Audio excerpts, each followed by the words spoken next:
All right, hold on a second.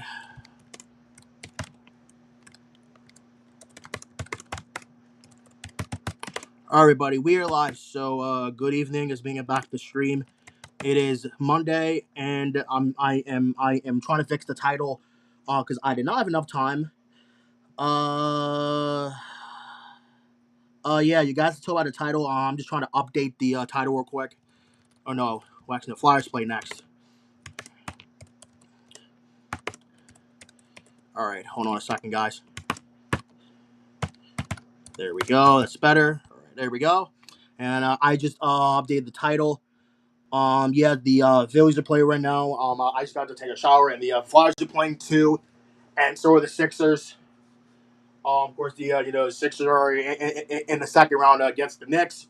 Flyers playing game 2 of the second round against the Hurricanes. Hopefully, the team that I care about the most are the Flyers because the Flyers really need to win this game. In order to tie the series. Heading home. I hope that they do that, but if they can't, then right now they're kind of screwed because hopefully we don't get swept by the Hurricanes. But listen, I really don't expect anything because obviously the Flyers. I mean, they're looking pretty down because after winning the series against the Penguins, and then they play like a couple of days later, I feel like they're just not like enough momentum. You know, but I'm trying to hurry up so I can get dressed. And I need to go on the Phillies game, and I also got to family. Well, actually, no. I have to do diagnosis murder. I do, unfortunately. Oh wait, and also, guys, as you guys may know, of course, you guys should already know. Today is May 4th, so May the 4th be with y'all. Star Wars. Because in the court, May the Force be with you. Even though I don't watch Star Wars, but I'm saying, May 4th. Because obviously I am going to wear a Star Wars shirt because obviously, turn on my camera real quick. Hold on. Just give me a moment real quick. Yep. This of course a Star Wars. I chose to wear it because obviously it is May the 4th. So yeah, you guys should already know that today is May 4th. Of course, May 4th. But I actually forgot to put that. I actually forgot to post it on my community post. But I guess it is not too late to do it. I guess. But right now, I really need to do this before I go downstairs and eat. But I have the one family feud for you guys, because um, obviously right now it's almost time to put on Family Feud anyway. So right now I am, pretty much in a rush because I also have to eat too. Um, this and this is why my job really is, you you see, guys, my job does annoy me, especially when Family Feud is almost on, because it just annoys me because I get done at 6. I got done at work today, and me barely having enough time to react to do anything. I just don't have enough time to do anything. And now I got to do this. Oh shoot.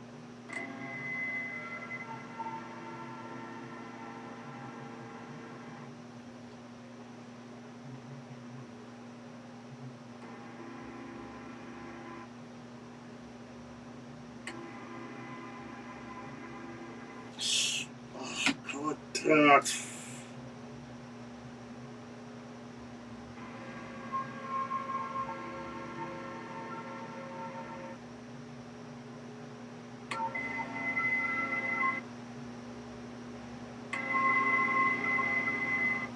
Oh, I got it backwards. That's all right. Yeah, well, you're gonna have to wait, dude, because I got done taking a shower, and I really need to relax for a little bit because I got diagnosed as murder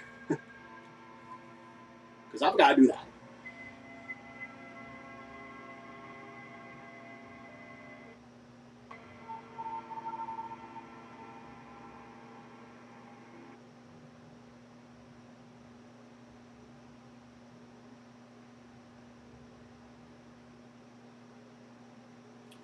Yeah, I got to do diagnosis as murder. Then I got to put on Family Feud after that. Well, I'm gonna put it on before I get done with this. So I hate getting it done at 6 o'clock. Because me getting done at 6 o'clock is really annoying.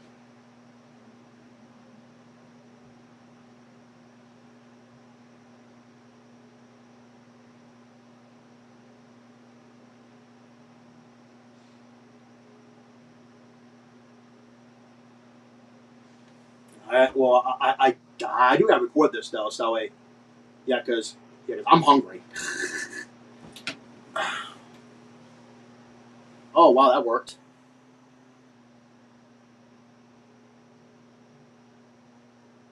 Yeah, I'm freaking hungry, but I have to wait until I have an opportunity.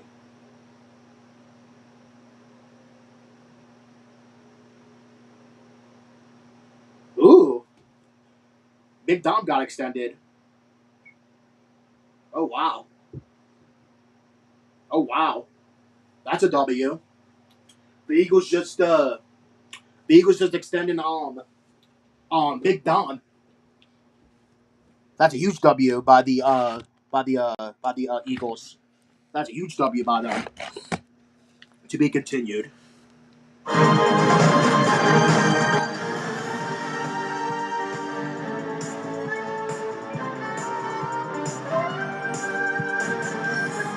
that is a little bit too early.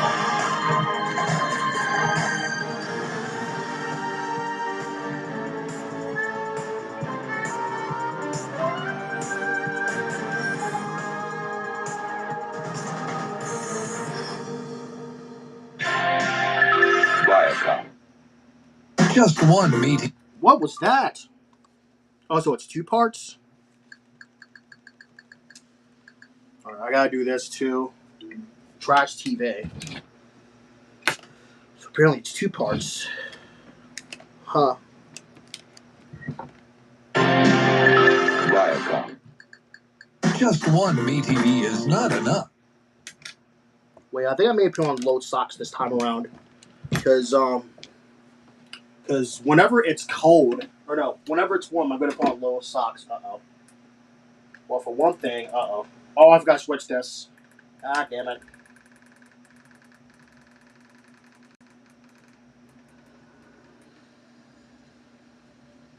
Here's Kyle Stowers, 217 average, and he swings at the first pitch and lines it into center. That's a base hit. First pitch fastball to Stowers.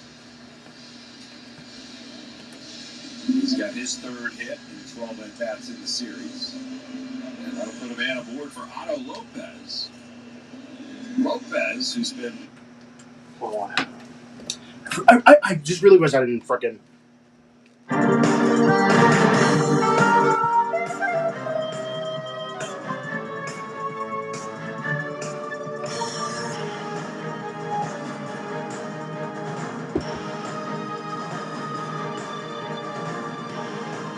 Whoops.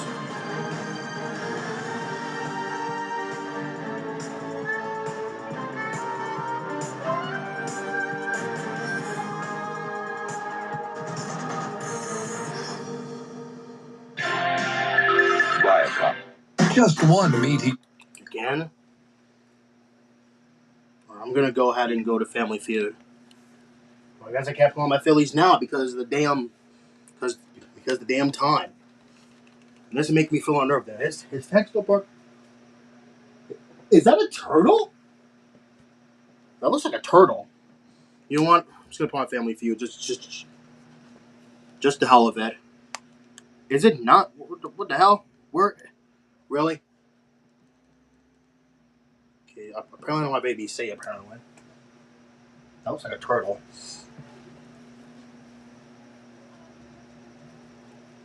Where is? Oh, it's right here. Whose necklace? You said tiara? Survey said. Name one of the bases on the baseball field. You said Third base. first base. Survey said. Third base. Home plate.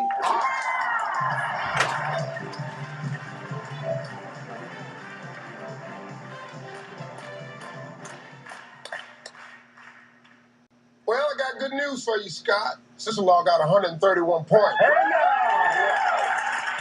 now. 69 points to win, Scott. This is doable, but you gotta focus. You ready? Yes, sir. All right, let's remind everybody Michelle's answers. 25 seconds on the clock, please. Name something your dog might do at the same time as you do it. Go to the bathroom. Okay, Eat. that's good. What's the average waist size for women? 6. Name something that hits your car and leaves a ding. Another car. Try again. A bicycle. Name a jewel that might be in a Disney princess necklace. A diamond. Name one of the bases on a baseball field. First base. Try again. Third base.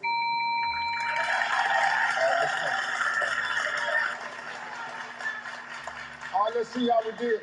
We need 69 points.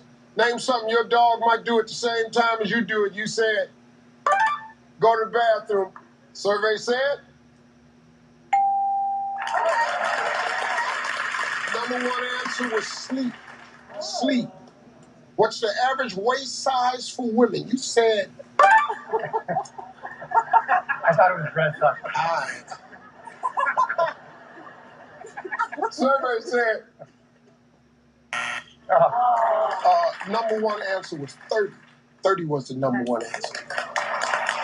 Name something that hits your car and leaves a ding. You said bicycle. Survey said a rock or pebble was the number one answer.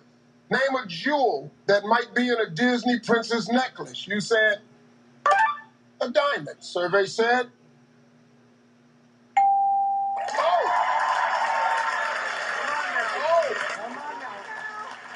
diamond was the number one answer. We are back in it. We need 11 points. Name one of the bases on a baseball field. You said third base. Survey said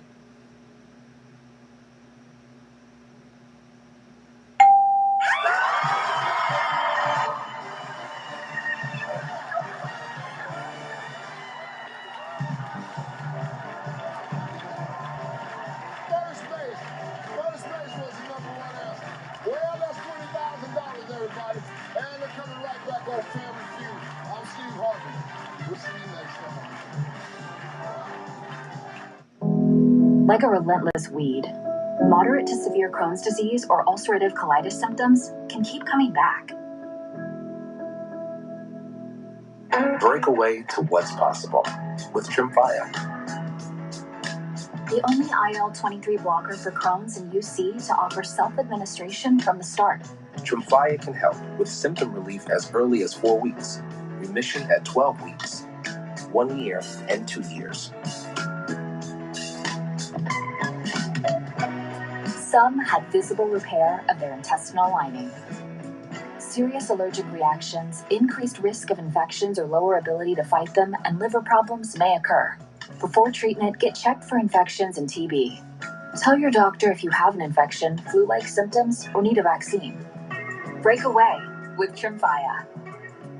Backed by over 15 years of clinical research. Ask your doctor about Tremfya today.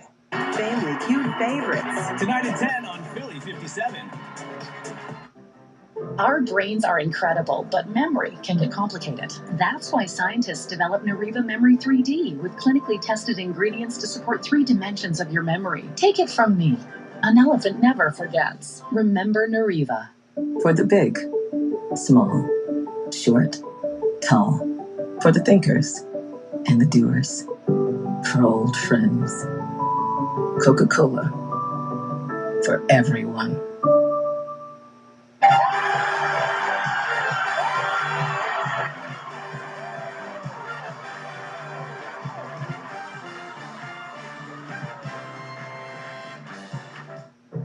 Made in Georgia.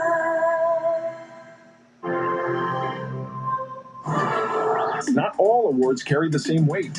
That's why at Plexiderm, we set out to create the best of the best. A product so effective, you'll see results in just minutes. In almost no time, those dreaded under-eye bags, fine lines, and wrinkles visibly disappear from view. Plexiderm works. It took away all the wrinkles, all the puffiness. You can see it in my face. Wow. That's incredible. There's been creams, there's been lotions, concealers. Nothing works like this. Are you serious? Like I look 15 years younger. Are you sure it's not the mirror? Plexiderm won Editor's Choice Awards from E!, Elle Magazine, and most recently, Women's Health. Now those are real trophies. And now you can try Plexiderm this Mother's Day for just $14.95 with free shipping. Go online, call now, or scan the QR code on your screen. Join the millions who've discovered why Plexiderm isn't just good, it's the best. It's time to play Family Feud.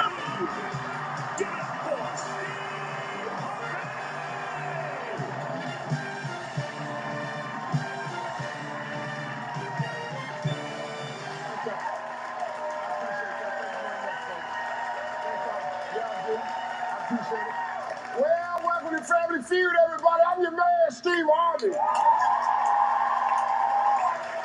Got a good one for you today, returning for their third day with a total of $20,865 from Los Angeles, California. It's the champs. It's the Minds family.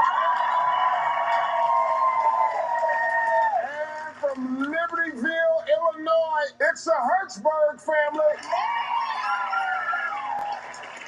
Everybody's here trying to win themselves a lot of cash, and somebody might have a shot at a Universal Orlando Resort epic prize package for 10.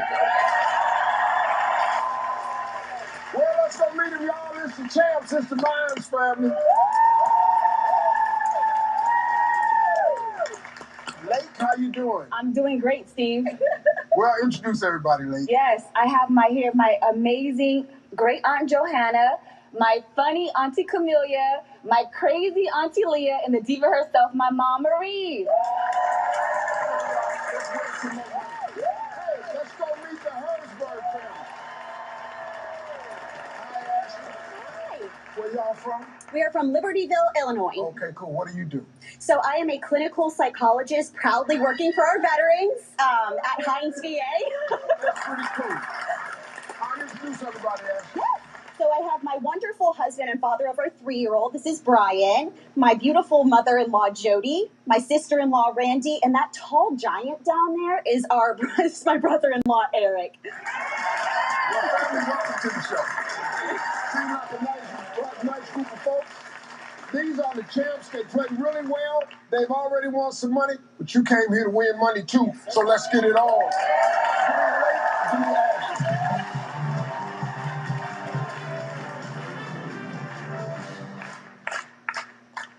Top 7 answers on the board, ladies. Listen carefully. Name something specific the Hulk's infant son might do that could make the Hulk say, "That's my boy." Kill another animal. Wow. Kill another animal. Lift weights. Lift weights.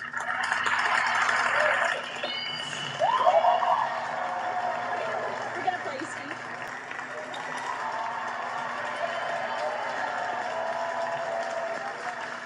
Something about the Hulk's son that would make him say, "That's my boy." Well, it's Hulk's catchphrase, smash.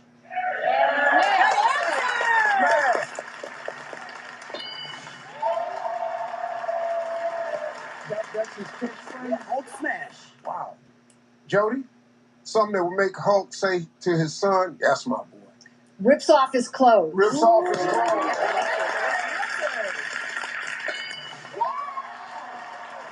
Hey, Randy, something would make Hulk say, "That's my boy." He comes out green. He comes out green.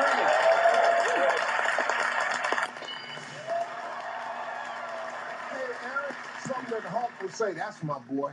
He wears torn jean shorts. He wears torn jean shorts.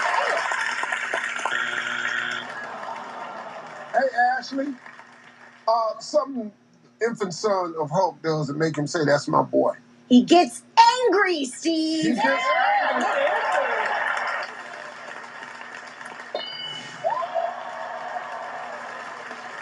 Brian, something specific the Hulk son might do to make the Hulk say, "That's my boy." I'm going to say study science, Steve. Oh, good answer. Study science. 2 strikes now, Jody. You gotta be careful. Mine's family can steal. Eats meat, Steve.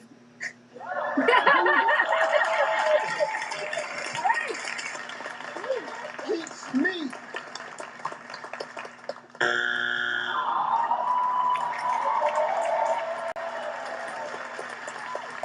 Ladies, Yes. I fully don't expect you to be able to get this. Name something specific the Hulk's infant son would do to make the Hulk say, "That's my boy."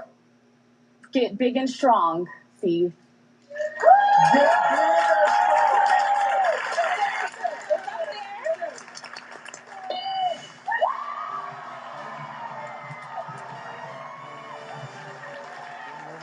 Number 7. I didn't think they were going to get that. Let's go to question 2. Give me Joe Hammer. Give me Brian.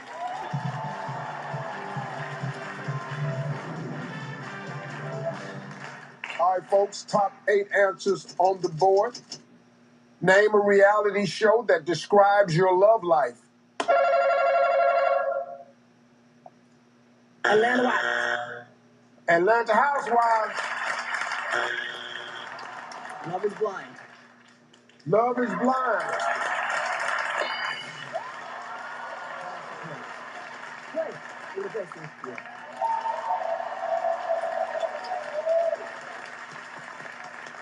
It's one of them questions where I'm not going to know none of these. Reality show describes your love life. Survivor, Steve. Survivor.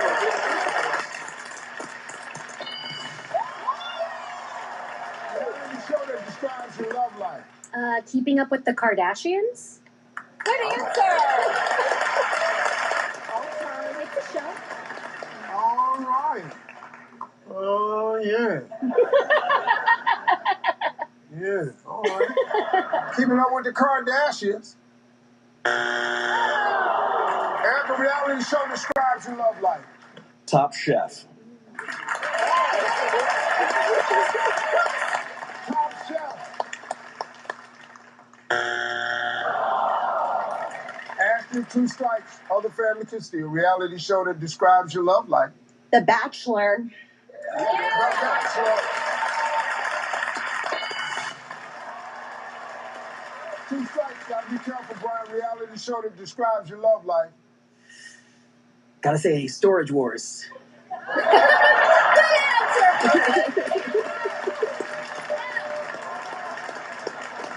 Storage Wars.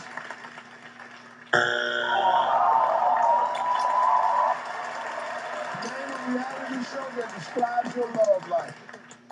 Love at First Sight. Love at First Sight.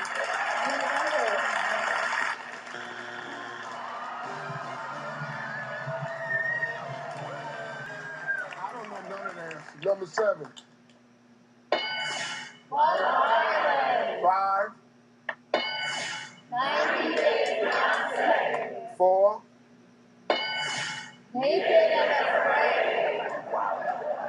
Number 3. You was close. You was close. Number 2. Mine's Family Guy 87. Harrisburg Family Guy 56. The goal is 300 points. We got 2 good families, y'all. Don't go away. We'll be back. There's a rhythm that picks up when life slows down. When you have ATTR cardiac amyloidosis, there's still beauty to tend, still joy to gather and give. It's about living for what you love and not letting ATTR-CM define who you are. Attruby is an oral medicine proven to help adults with ATTR-CM live longer and have fewer hospitalizations due to heart issues. Attruby helps slow the progression of ATTR-CM. Tell your doctor if you're pregnant, plan to become pregnant, or are breastfeeding, and about the medications you take. The most common side effects were mild and included diarrhea and abdominal pain. If you have ATTR cardiac amyloidosis, ask your cardiologist if Attruby is right for you. Time to get busy living. How to choose a wrongful injury firm? How about the firm with the most big verdicts and settlements in Pennsylvania? How about the firm with the most doctor lawyers in America? Choose ability and experience. Choose compassion and results. Choose Klein Inspector. Gus! Nice job. Gus! Hey, looking good. Gus! Hi, Kelly. Gus! Hey, guys. Huh? Oh, Gus! We didn't see you there. Yeah, we were just playing Gus, the new scratch off from the Pennsylvania lottery. Yeah, with top prizes of $100 grand. You know, you're much cuter in person. Keep on scratching. At Boiler Madness, we eat, sleep, and breathe personal injury. Clients are hiring us for one thing, and my job is just to be that bulldog to go and get the money for them. Our clients are our family, and we protect our family. Welcome back to Family Feud. The Mines girls got 87. Harrisburg family got 56. Give me Camilla, give me Jody.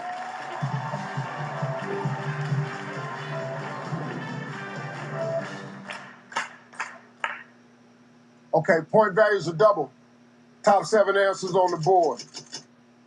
A good Samaritan gives up a bus seat.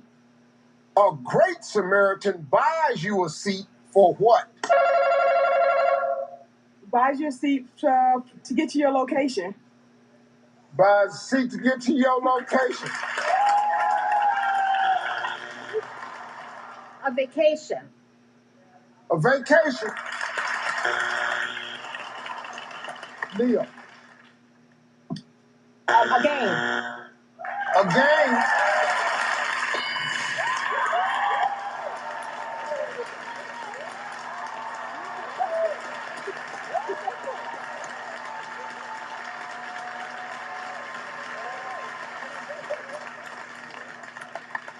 Three.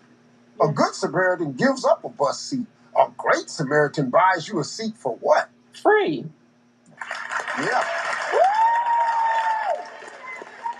Buys you a seat for free.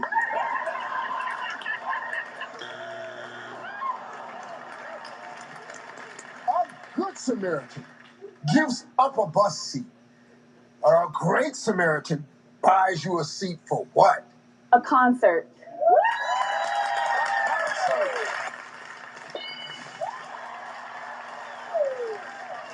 Good Samaritan gives up a bus seat. Great Samaritan buys you a ticket for what?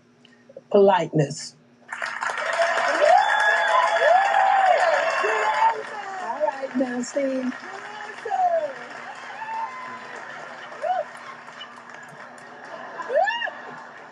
Politeness.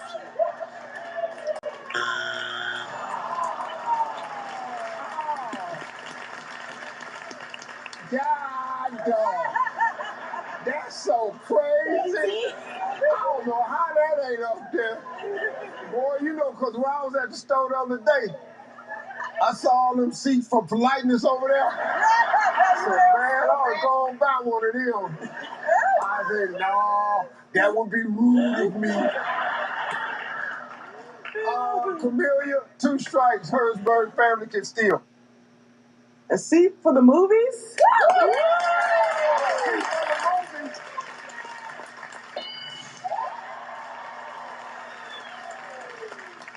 A great Samaritan buys a seat for what? A show? Yeah. Like a play? A show? A play.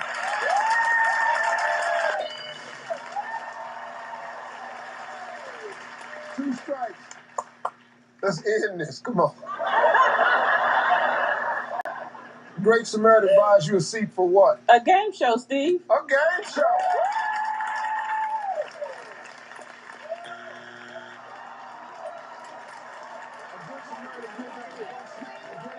Buys you a seat for what? A plane ticket, A see? plane ticket.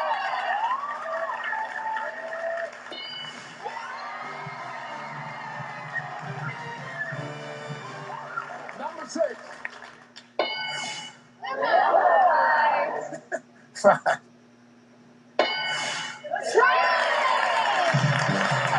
It's anybody's game now, folks. Don't go away. We'll be right back.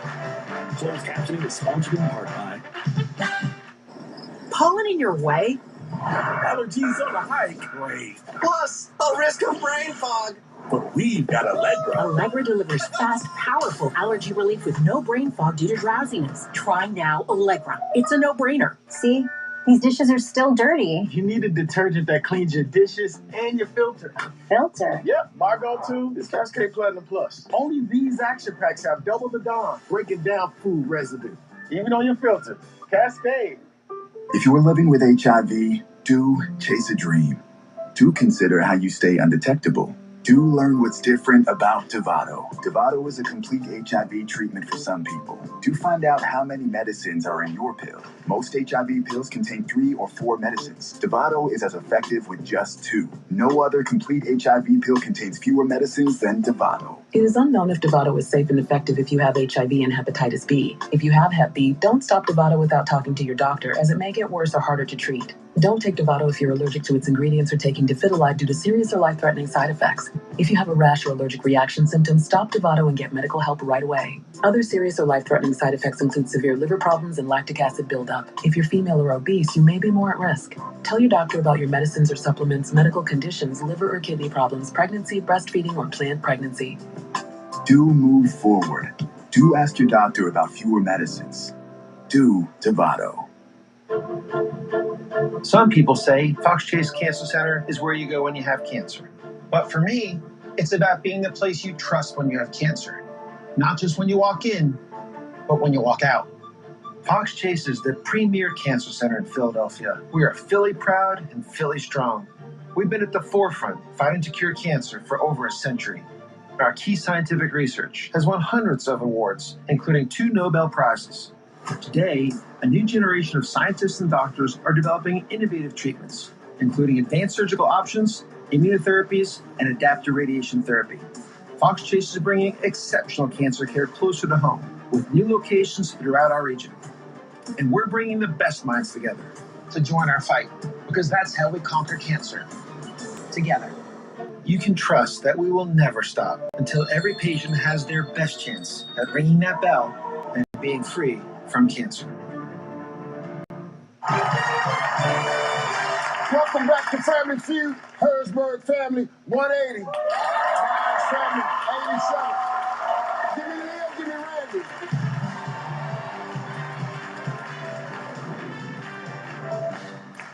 Ladies, point values are triple. Top 4 answers on the board. Name something that you should never literally try to grab by the horns. A flute. Sorry. I mean, A flute. a bull. A bull.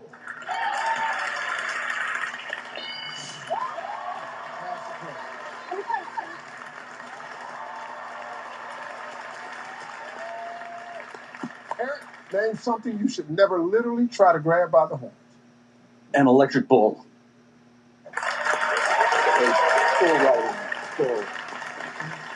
Electric bull. Name something you should never literally try to grab by the horns. A rhino. Good answer. All right, family, now listen, we're going a little bit too fast. We got 2 strikes. Now slow down. If it's not there, the other family can steal and win. You say a clown. A what? Clown. They got a little horn.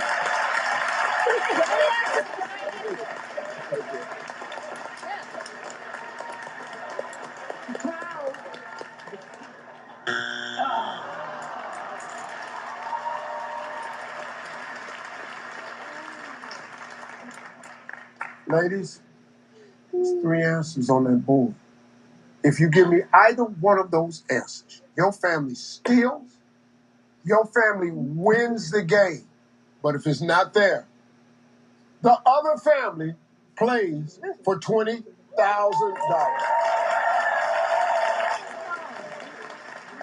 Name something you should never literally try to grab by the horns. A dinosaur.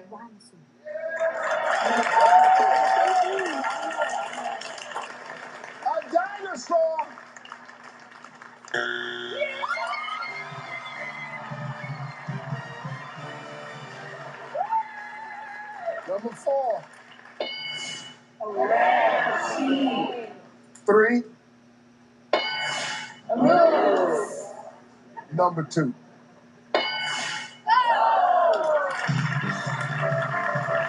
got 20,000. Y'all look good on TV. Thank you, baby. Thank y'all. All right. Hey, I need 2 of you.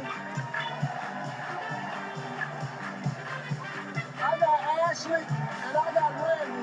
We're going to play fast money. $20,000 right up there. Come on, ladies. Let's go. Here. Running back. Yeah, so I missed the whole entire. I don't know who turned off. Yeah, I'm not sure who turned on my fan. But it was probably mom or dad.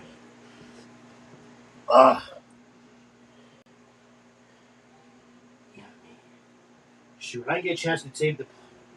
I didn't get a chance to save the playlist. Crap. I did not get a chance to save. We're in May, so very obvious.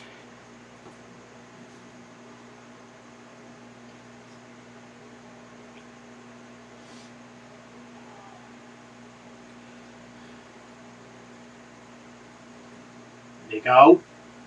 You better get away from the door now.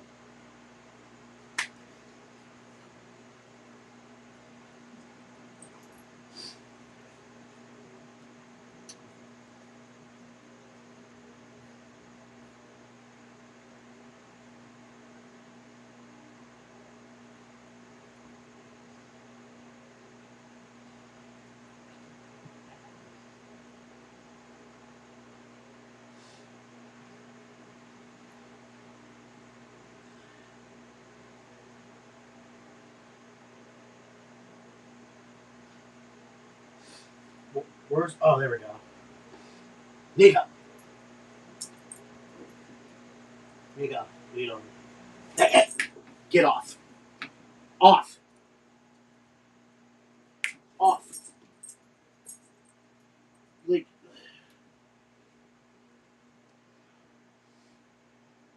I can't listen to both games. I don't know. I don't know. Am I listen to all the games?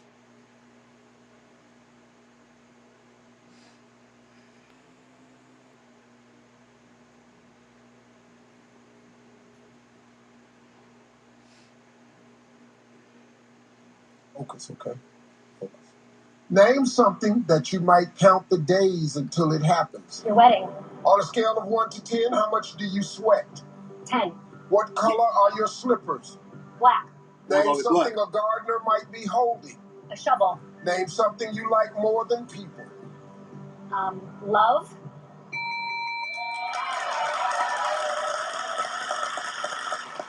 All right, Randy, come on, let's go. Name something that you might count the days until it happens. You said? Birthday. The wedding, survey said. On a scale of 1 to 10, how much do you sweat? You said 10. Survey said. You look very calm right now. You're not sweating at all. What color are your slippers? You said black. Survey said. Name something a gardener might be holding. You said shovel. Survey said. Look, we scored finally. Name something you like more than people. You said love. Survey said. 0. What? Wide for Seager, centering feed, redirected. Puck down low, good stick, Freddie Anderson. Drysdale scores! Jamie Drysdale up. Power. Hey, you need 126. All right, let's remind everybody Randy's answers. 25 seconds on the clock, please. Name something that you might count the days until it happens. Vacation. On a scale of 1 to 10, how much do you sweat? 10. Try again. 8. What color are your slippers? Red. Name something a gardener might be holding. A hoe. Name something you like more than people. Pizza. She's not wrong. Oh, I got the episodes wrong, guys. There's 151. That's okay. That's all right. I really don't care, I guess. Survey said. And the only thing is, I really can't go back. I can't go back. Just like re-edit. 8. Survey said. 13. 5 was the number one answer. We need 87. What color are your slippers? You said red. Red. Survey said. I don't know. I got it. I got Pink. Pink was the number Pink. one answer. Name something a gardener might be holding. You said. Hi, bub. A hoe. Survey said. Yep. 30. Okay. Tied.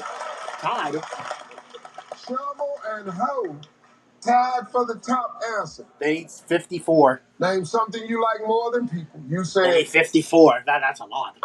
Pizza. Survey said. I honestly don't know. Oh, 15. All right. Animal. Animals was number one. $5 point. That's $805. And they're coming right back on Family Feud, everybody. I'm Steve Harvey. We'll see you next time, folks. Oh, I have to go to the bathroom. Oh, God, the worst time I have to go to the bathroom is now. Oh, look. Oh, hey, look, it's Statue of Liberty. God, the worst time I have to go to the bathroom is now.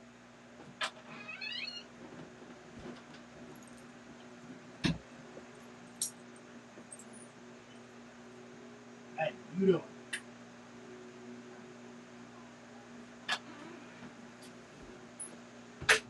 Get back in there.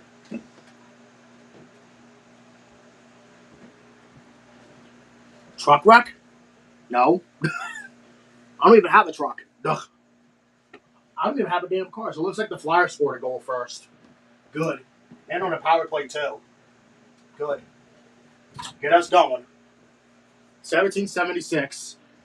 1776. Wow, so I can't believe we are about to celebrate 250 years. Damn, May 31st? Damn, really?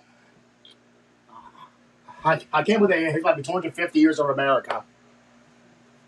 Well, I mean, like, well, yeah, because it's on the Declaration of Independence in 1776.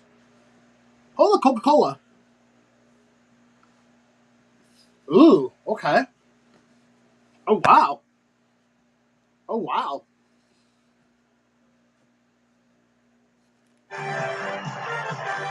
I've never seen that before.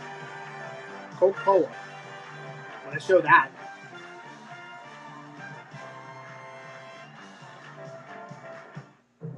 Made in Georgia.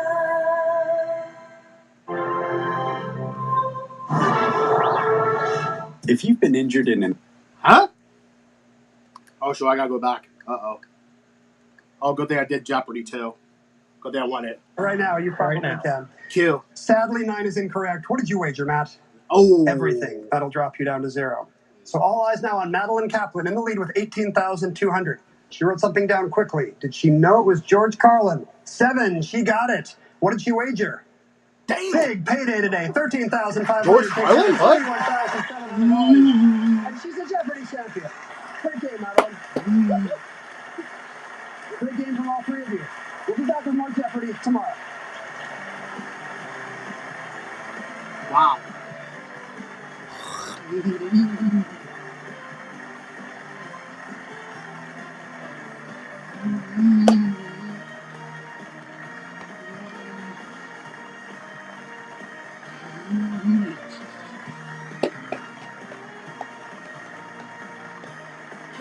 There you go.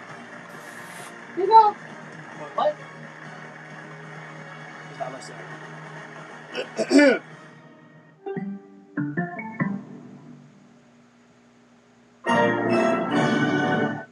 No cut off again. Yeah, lucky.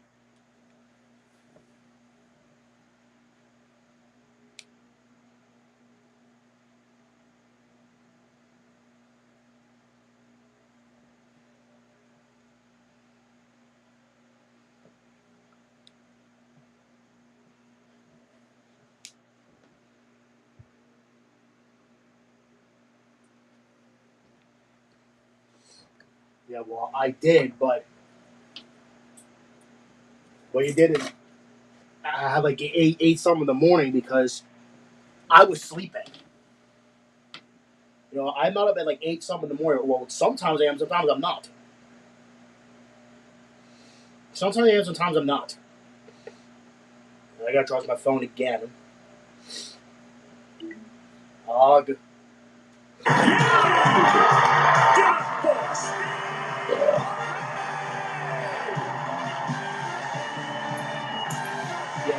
I have the episodes wrong, but oh well.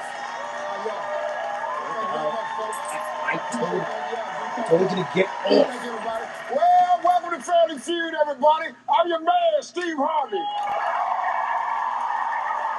Got another good one for you today. Returning for their second day from Orlando, Florida. It's the champs. It's the Dalton family. And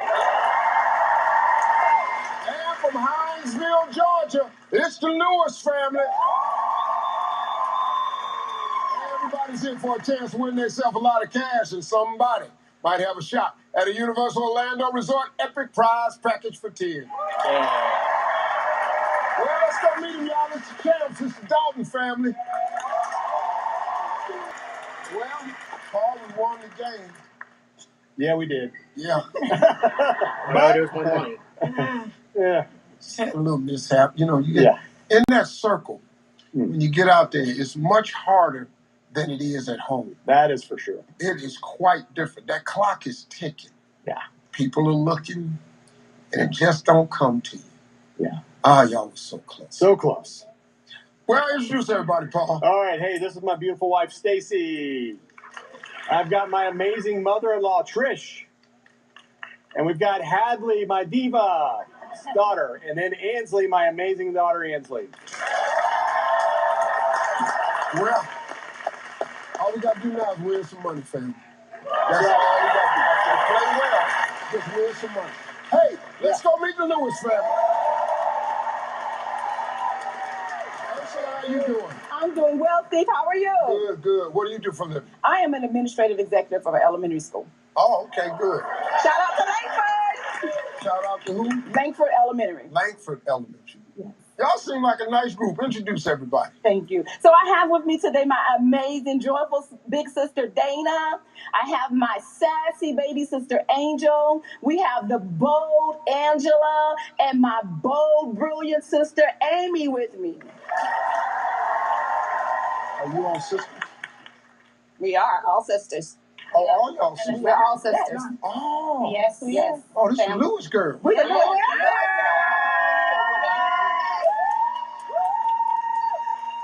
Well, ladies, welcome to the show. Thank you. Seem like some nice people. You got pretty smiles. They got some nice smiles. Now, both of you have something in common. Both of you are in search of $20,000. Now, whoever won, let's go get it. Give me Ursula, give me Paul.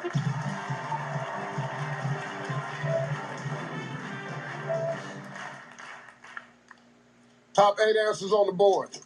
You'd be shocked to see the Statue of Liberty put down her torch and do what with her hand? Wave it. Wave it.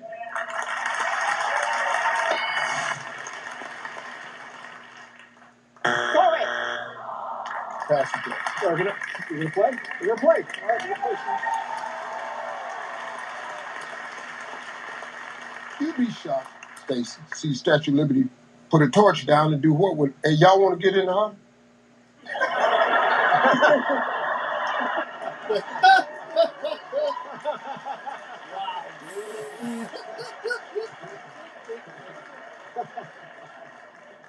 You ain't had no answer up here. Y'all need to immediately get into some form of discussion over there just watching TV. Stacy, you'd be shocked to see the Statue of Liberty put the torch down and do what with her hand? Smoke a cigarette. Smoke a cigarette. Good answer. Good answer. Hey, Miss Trish, you'd be shocked to see the Statue of Liberty do what with her hand? Put it behind her back. Put it behind her back. We got 2 strikes too fast. Hadley, Lewis family can steal. You'd be shocked see the Statue of Liberty put down her torch and do what with her hand? Flip people off. Flip people off. What the hell? What you said, man? What the frick? What you said, man? Ansley, 2 strikes, Lewis family can steal. You'd be shocked to see the Statue of Liberty do what with her hand? Slap someone in the face. Slap somebody in the face.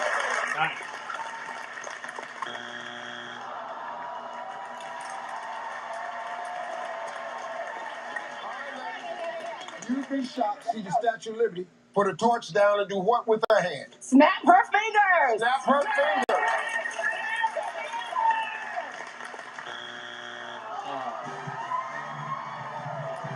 What are the other answers? What's 8? Use phone. 7. What?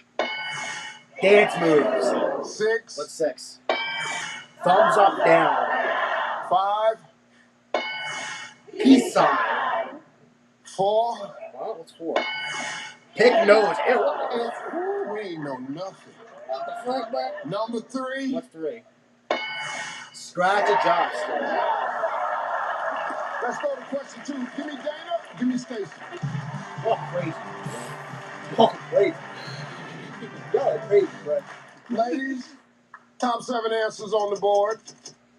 Give me a word you call your lover when sending them a romantic text. I don't fucking know. Bae. Bae.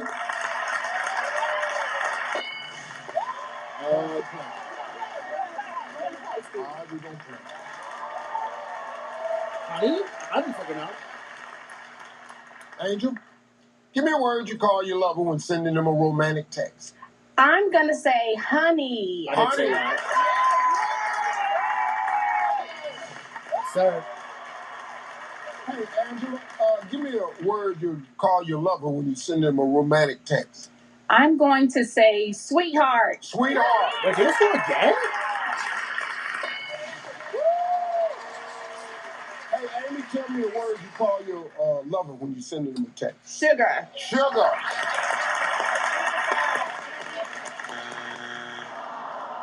Ursula, give me a word you call your lover when you send in a romantic text. Boo. Boo. Oh, I'm gonna put somebody with not disturbed. It's. Baby, give me a word you call your lover when you send a romantic text. Love. Love.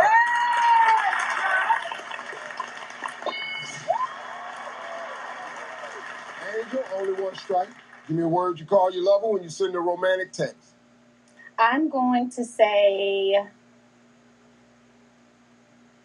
boyfriend. Boyfriend. Yeah, but. We got 2 strikes. You gotta be careful. The Dalton family can steal. Angela, give me a word you call your lover when you send them a romantic text. I'm going to say husband. Give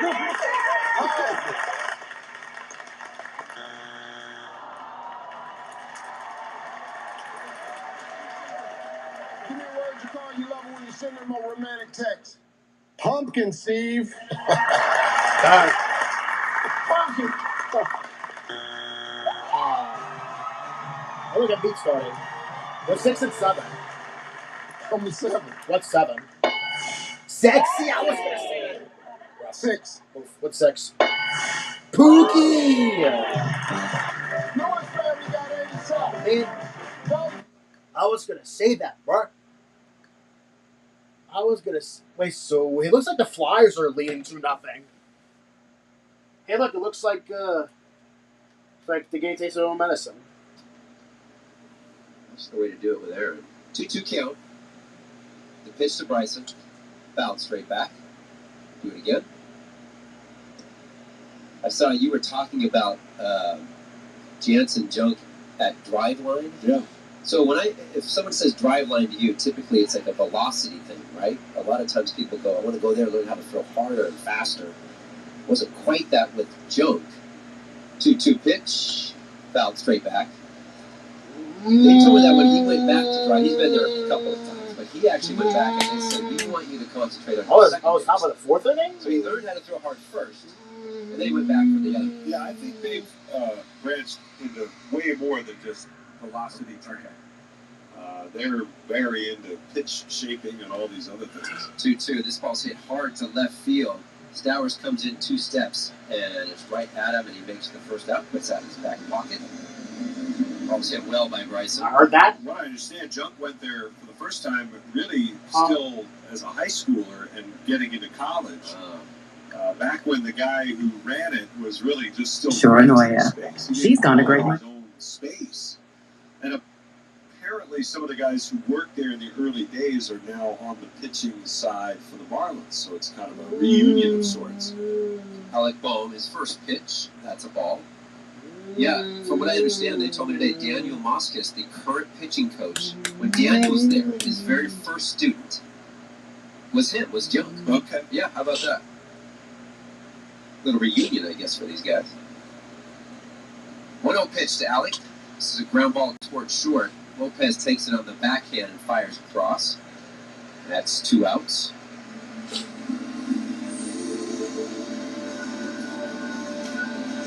That was exactly the play Lopez had the first time when Bo was up. That he flubbed. Should have been a double play, but it was instead his 7th.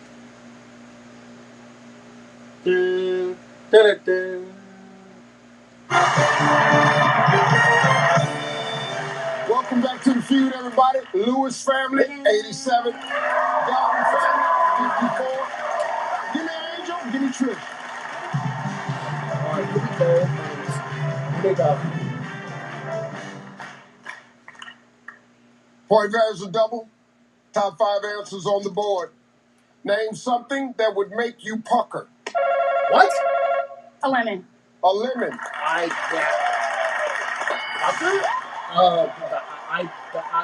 don't fucking know. I don't fucking know. And I don't know what that word means anyway. Yeah, y'all ain't got time to high five. Y'all need to focus down on this end. Every time we come down here, it just go wrong. Okay. Now let's focus now, ladies. Okay. Name something that would make you pucker. A sour pickle.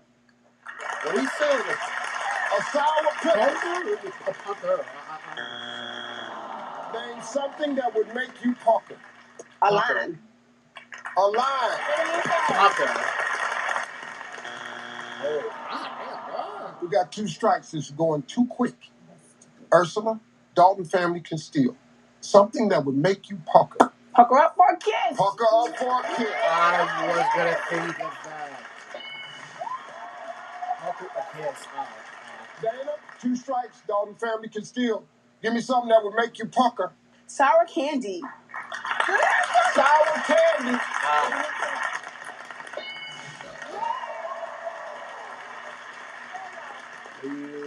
Angel, we got 2 strikes. You gotta be careful. Dalton family can steal. Give me something that make you pucker.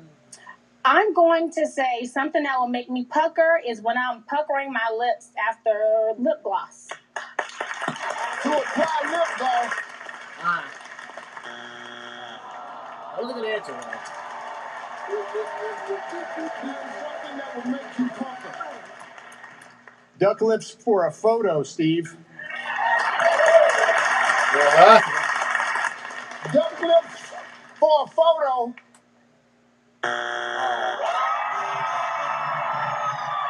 What's 4 and 5? Number 5. What's 5? Sour grapes. Huh? 4. What's 4? Vinegar. Lord's family got 267. All right. Wait. Sour grapes? Huh? Those exist? Huh? What the hell are sour grapes? What the hell are sour grapes? I don't even know what that is anyway. Can get their first bet insured. Gonna love that for Mother's Day. It's named #1 by Wirecutter. You can save on the gifts mom loves by visiting auraframes.com. For a limited time, listeners can get $25 off their best-selling Carver mat frame with code FBHW. That's That's AURAFrames.com. Promo code FBHW. Support the show by mentioning Free Beer and Hot Wings at checkout. Terms and conditions apply. My perfect day has sand, salt water, and friends. But my moderate... You. Goo. With Sky Rizzy. Goo. Oh.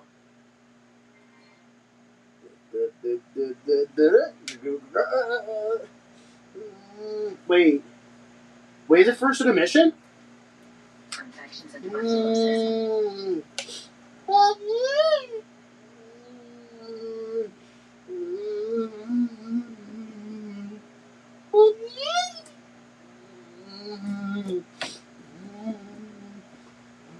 Guys, this is call 1-866-SKY.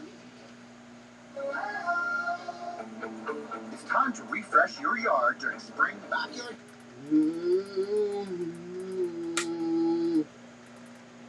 So Alec Bohm was way back at third base. A little opposite field in the outfield. And Nola's pitch. That's a strike on the outer half. Good cutter. One thing with the Phillies this year, it's been that extra out. Or like an air, or they don't make a... Wait, so isn't it... Wait, great throw by Garrett Stoss. What happened? It's in time. RC says, That's a ball. Count runs 2-2. Welcome back to the field. Lewis Girls got 267. Got 54. Give me Angela, give me Hadley.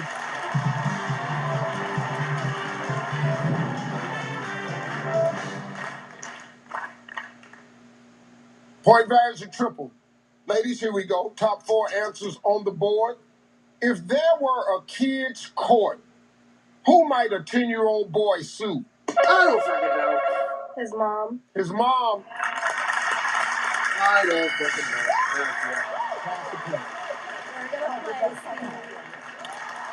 I don't fucking know. 2-2. Will y'all get in the damn huddle? Oh my God, they're doing it Gabby. Don't be having no answer up here. Then go over there like, well. Oh, crazy. Answer. If there were a kid's court, who might a 10-year-old boy sue? His teacher. His teacher. I don't fucking know. Paul, if there were a kid's court, who might a 10-year-old boy sue? The siblings, Steve. His siblings. Siblings. Oh, Lord, one answer left. No strikes. One answer left, Stacy. If you give me this one answer, No strikes. it's a wrap. Your family wins. Y'all in the circle for 20,000. No strikes. No strikes. Still alive. If there's a kid's court, who might a 10-year-old boy sue? The toy company. The toy company.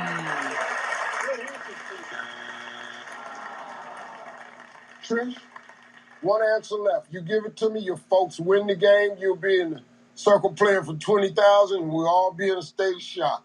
If it's not there, no pressure. You only have one strike. If there were a kid's court, who might a 10-year-old boy sue? His coach. His coach! We've got 2 strikes now, but Hadley, if you give us the answer, your family wins the game. But because of the 2 strikes, if it's not there, the other family can steal, and they will win the game. If there were a kid's court, who might a 10-year-old boy sue? His bully.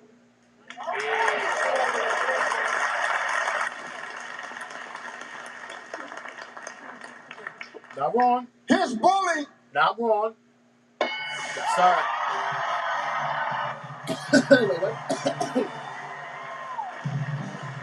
Hope y'all had a good time. Hey, come on, let's go. I need 2 of you. Wait, where are the Flyers, bro?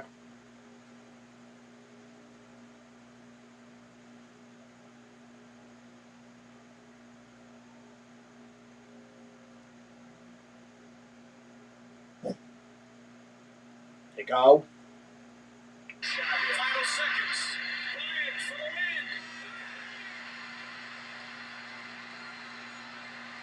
Chip one by one. Puts it outside of Kobe. Takes it to midcourt. Kobe inside the three-point arc. Fades and fires it in at the buzzer. Kobe Bryant has hit a shot at the buzzer. Reed. Ball to shortstop. Kim will go to first.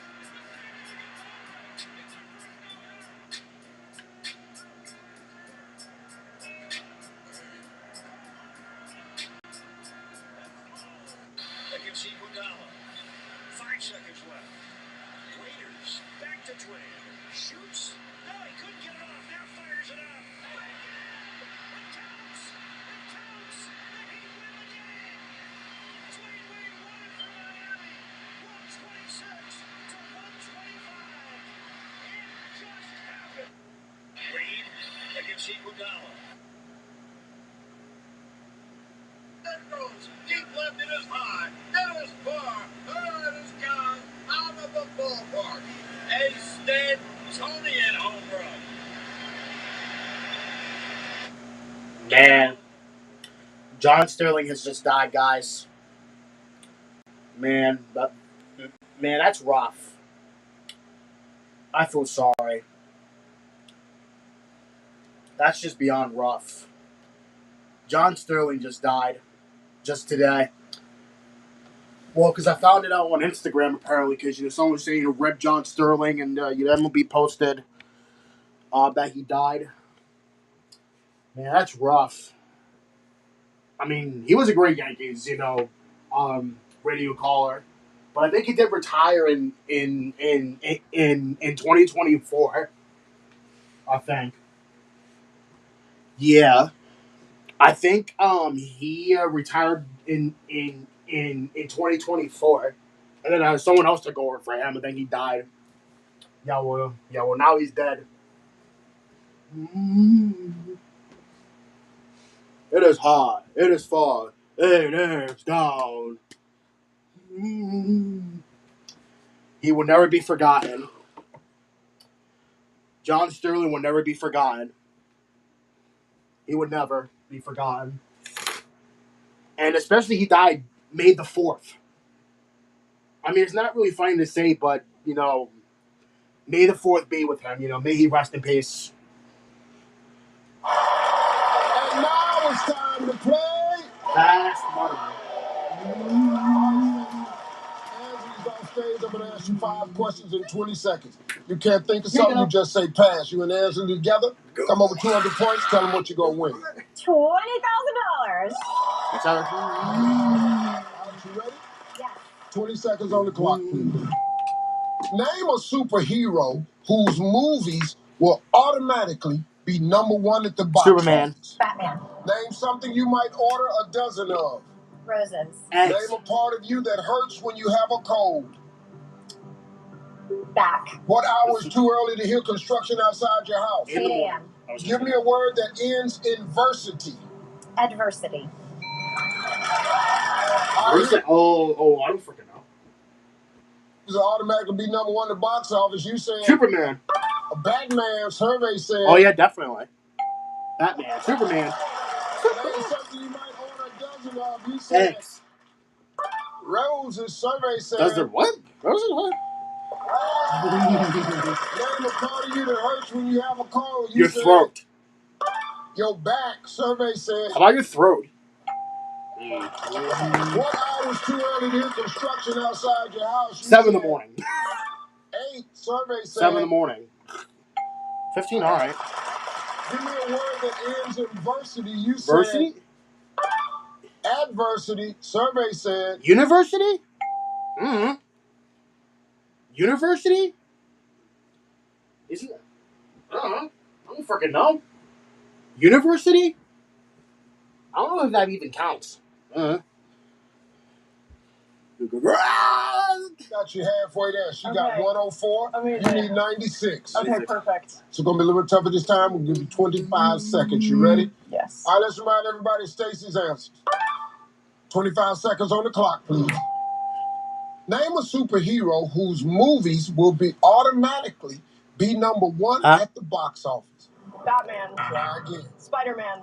Name something you might order a dozen of. Donuts. Name a part of you that hurts when you have a Donuts. I cold. was gonna say that. Your Oh, there we go. lungs. What hour's too early to hear I think it's construction lag. outside your house? 7 a.m. Give me a word that ends in versity. Diversity. Diversity.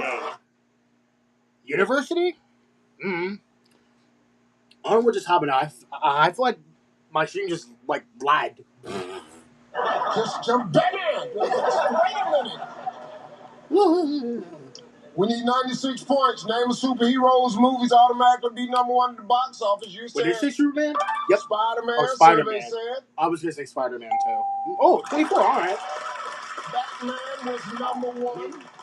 Name something you might order a dozen of. You I said was gonna say donuts, but I said donuts. Survey said I was gonna say donuts, but I said, ooh, 32. donuts was the number one answer. We No fought. eggs? What? That makes no sense. Eggs should be number one. Hurts when you have a cold. You Your said throat. that's another disease you're talking about. Lungs? What? Lungs. Survey said No. What? Ooh, really? 27? I said throat.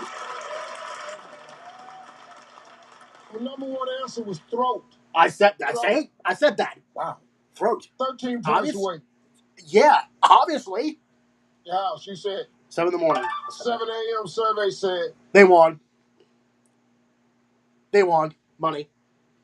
Bam. 43. 43. 7 a.m. was the Told you. number one answer. Last one. This last one. A word in university. University. I had two number one answers. Well, they did it. 2 days total 20,000. I had two number one answers. Coming right back on Family Feud, everybody. I'm Steve Harvey, and we'll see you next time, folks. I said two number one answers. But the last one I took a guess. And I was right. And I was right. I said university. I had guess. Well, I don't know.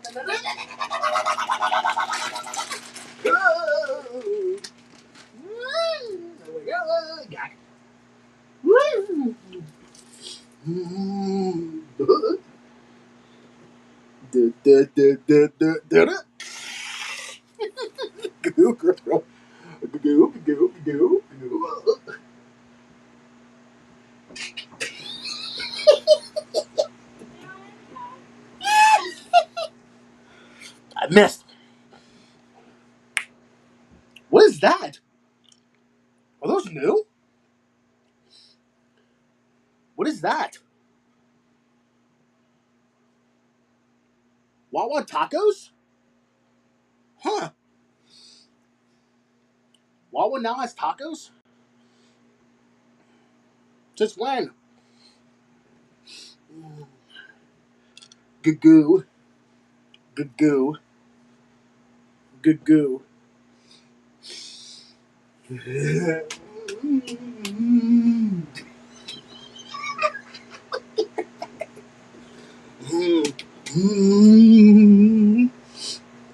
Yeah. Coca-Cola again. Coca-Cola. Money. Coca-Cola for everyone. Damn. Ding.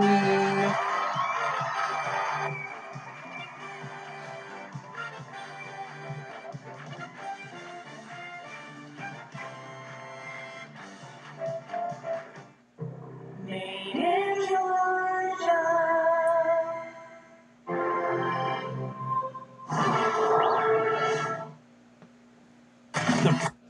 And now the Sixers. Well, so right now the Flyers are leading 2. Oh my God, we allowed a goal, bruh. Come on, come on. Do not let the freaking Hurricanes score on us again. Wait, is it on NBC? Wait, is it on NBC? Yes, it is. Oh, it is NBC. Again? I'll probably watch the Sixers when I'm done listening to these games because I mean, to me, I feel like can't listen to both. Pitching well, 63 pitches, using all pitches as he normally does. The 0-2 bounces. I saw, looking at his pitch usage, we do all that stuff now. The changeup, he's actually gone to more this year. He's doubled the usage of just that one pitch. Used to be 7 to 8% last year. This year it's 19%, a lot more. 1-2 pitch to Trey. Oh, foul ball. Check swing foul ball right past Kyle Schwarber in the on-deck circle. It actually went past Kyle and trickled in, and I think it ran right into Bryce Harper's bat, who's standing on the third step waiting to hit. Took out of the stretch. He releases. This ball is foul ball. 1-2 count.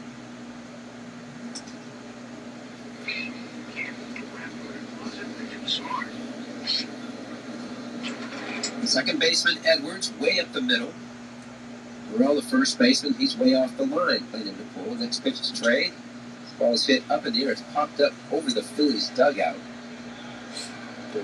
It's a souvenir. And Jansen Junk, don't get me wrong, he's pitching well. It's 1-0.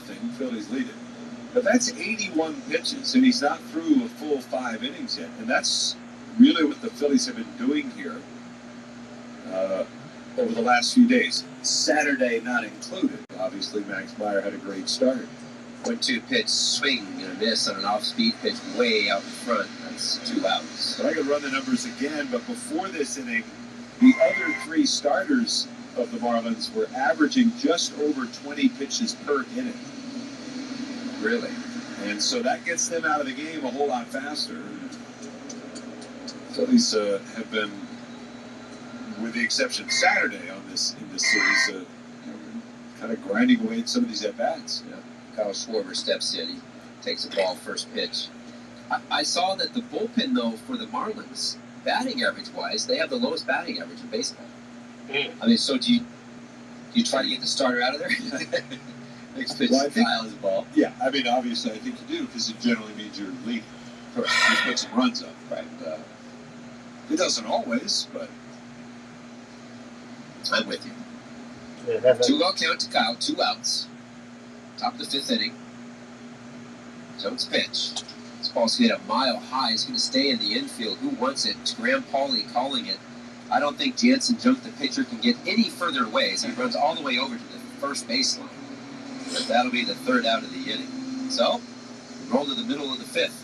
Phillies get nothing, still up 1-0. Oh, we're still up 1-0. Yay. It's actually NBC, not ABC. It was ABC, that would have been something.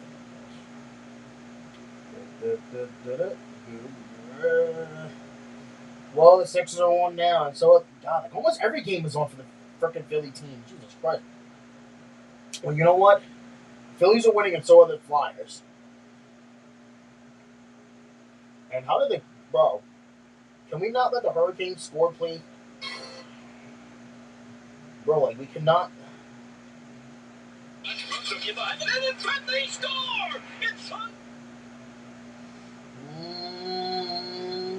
It's Miller along the line for Jackson Blake. See, what's on the score? Nick Wheeler's on the power play. It's Miller. Oh, of course they want a power play again.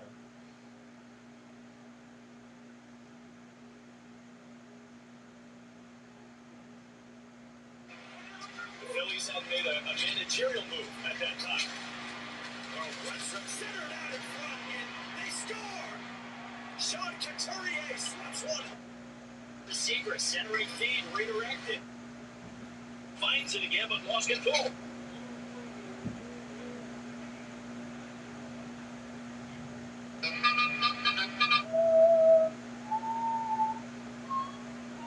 Secret's in front. Forcer unable to settle the bouncing puck. To the side, Jamie drives him. Shoots. He scores. Jamie Kite.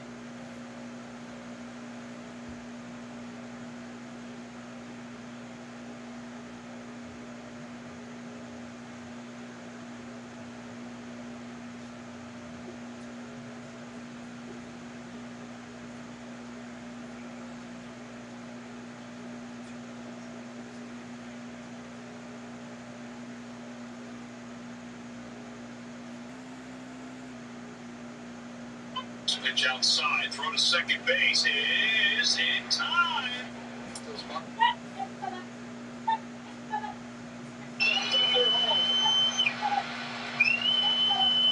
Lillard, long range three. It's good.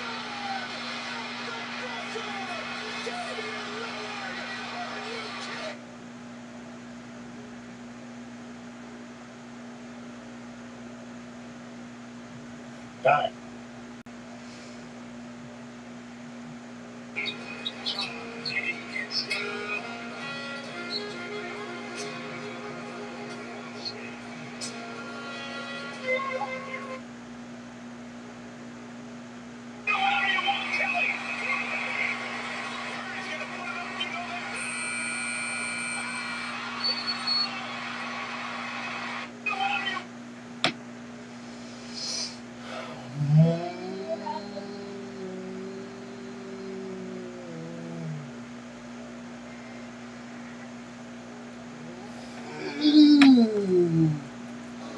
Joe Mack steps in from the left side. He's the rookie, making his debut today. First pitch Who down the for the ball. frick is he? Turned into a fielder's choice back in the second inning. Joe Mack, first round pick in 2021. He was the 31st overall pick. Next pitch takes it for a strike. Count runs 1-1.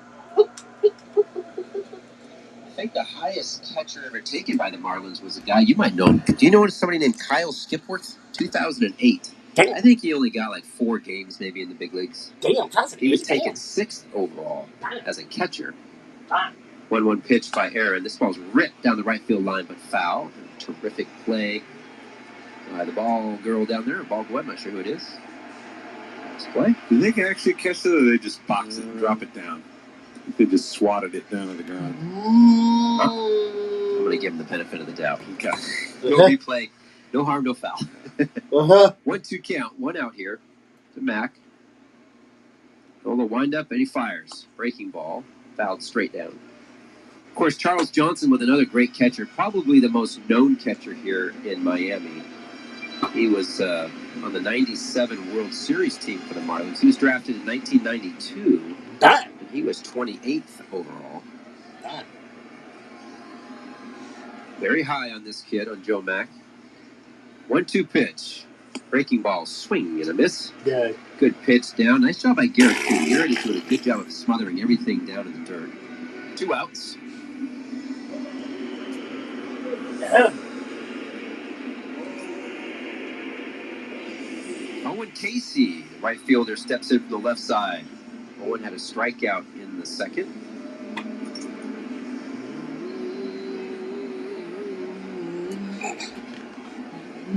Bottom of the 5th, 1-0 Phils. First pitch to Casey.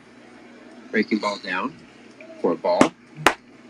You have to wonder if maybe some extra rest has played into this. It's not a velocity thing here with Nola. I mean, it's not like he's got extra velocity tonight with the extra rest, but maybe allowing him to do a little more work in between to be better for tonight. Foul ball. Count runs 1-1.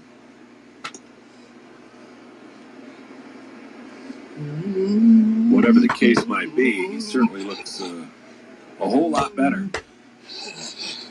1-1 count, 2 outs to Casey. He's hitting 8th today for the Marlins. Nola's pitch. That's high and out of the zone. Count runs 1-2. And Jansen Junk may be done. Now, he's not gone more than 100 pitches in any game this year. 99 is his high. 2-1 pitch. Here it goes. Swing and a miss on a breaking ball. They have left-hander Andrew Nardi loosening up. What a frick. And it may be that they don't want Jansen Junk facing Bryce Harper a 3rd time. Gotcha. Given the way he has hit him already tonight. Counts 2-2. 2 outs. Bottom of the 5th. The hitter is Owen Casey. My money's on a curveball here. I don't know about you. The pitch. Breaking ball. He rolls over it to Bryce Harper. He takes it on the run, and he will take it himself. As a very good inning by Aaron Nola as he gets through 5 innings here. Dang. And he's looked good. Throwing a lot of breaking balls, but why not? He's getting out. We'll head to the top of the 6th inning. Scott Fransky will be back on play-by-play. The 0 Phillies. Yay. Well, 1-0, and here go the Sixers playing against the Knicks again. Well, hope for the best. And from what I've seen, for Game 3, the Xfinity Mobile Arena is only allowing tickets to go into Sixers fans because not allowing Knicks fans, a lot of Knicks fans, whatever. Well, that's very reasonable, but that is very reasonable, but I don't know if that's gonna work because, as you may know, obviously Knicks fans love taking over, the Sixers arena because a lot of Knicks fans are either from like North, like Central and North Jersey or New York area too. Yeah, but here I'm a Sixers fan. Why would I be a Knicks fan? Listen, I would never be a Knicks fan. Absolutely not, because I hate them, especially when they play very well. That's why I actually hate the Knicks more than the Celtics. Like I said, I hate the Knicks more than the Celtics. And like I said, you know what? Knicks fans wanted Boston so bad, but they didn't get them because we were the ones that eliminated them from the playoffs. So yeah, Knicks fans, you did not get Boston, or no, y'all did not get Boston. Y'all got us again.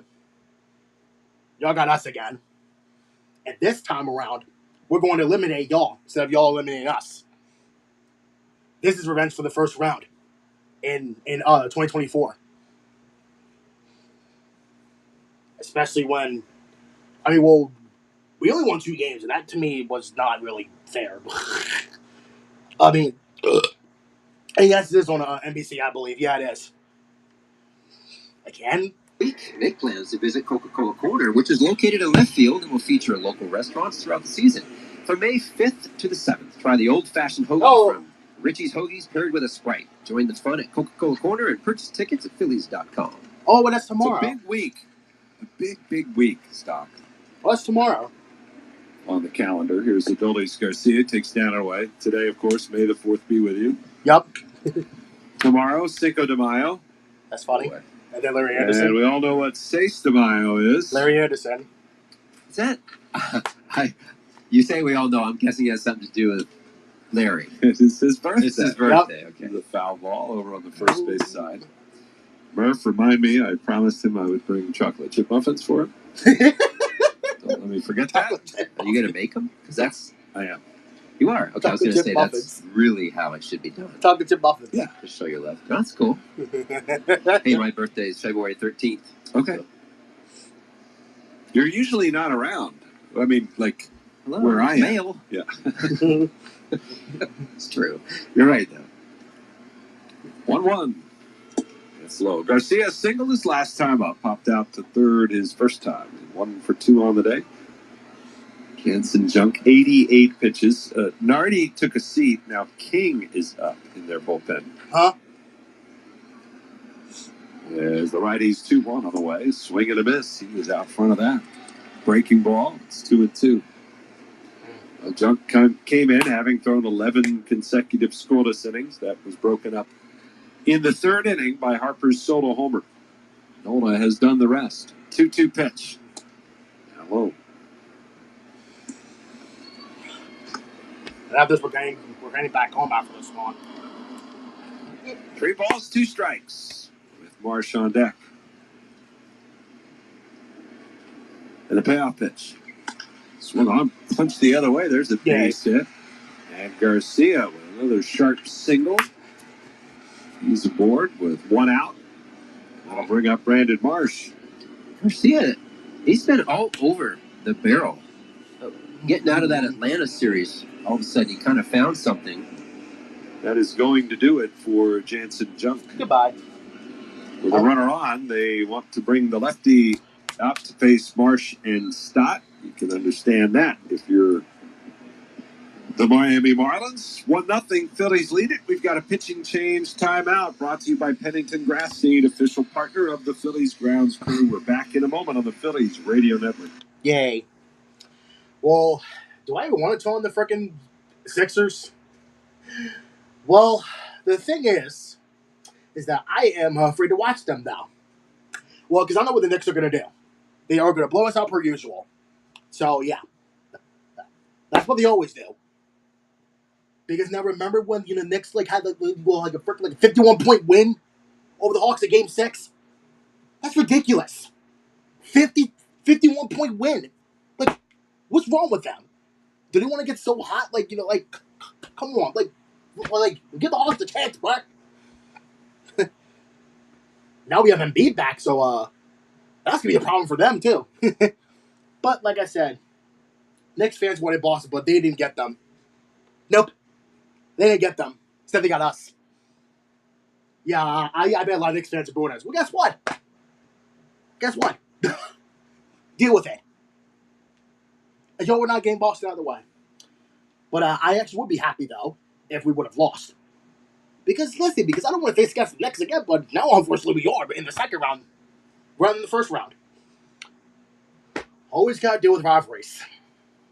This is not the second time that we're facing a rivalry. That sucks, doesn't it, though? I mean, why consider us in the Knicks a rivalry, rather than us in the Celtics? I mean, listen. I hate the Knicks more than the Celtics. I'm being honest now. Well, I'm sure the arena is loud and all, TD Garden, but still, used to be a Boston Garden back in the day, but it got demolished in '98, or what's '99, '98 or '99, when it got demolished because of the TD Garden being constructed back in the late '90s. Went from Boston Garden to TD Garden. Still kept the word garden in its name. Kind of ironic, isn't it? But still. I do care about the Flyers more, but I won't listen to the Phillies too yet. But, I can't listen to 3 games at the same time. I can't do that. That's impossible. I can't listen to 3 games at the same time, though, because the Phillies are first either way. And then the Flyers are next, so are the Sixers. But right now, at the moment, I feel like the Sixers are really gonna... I don't know.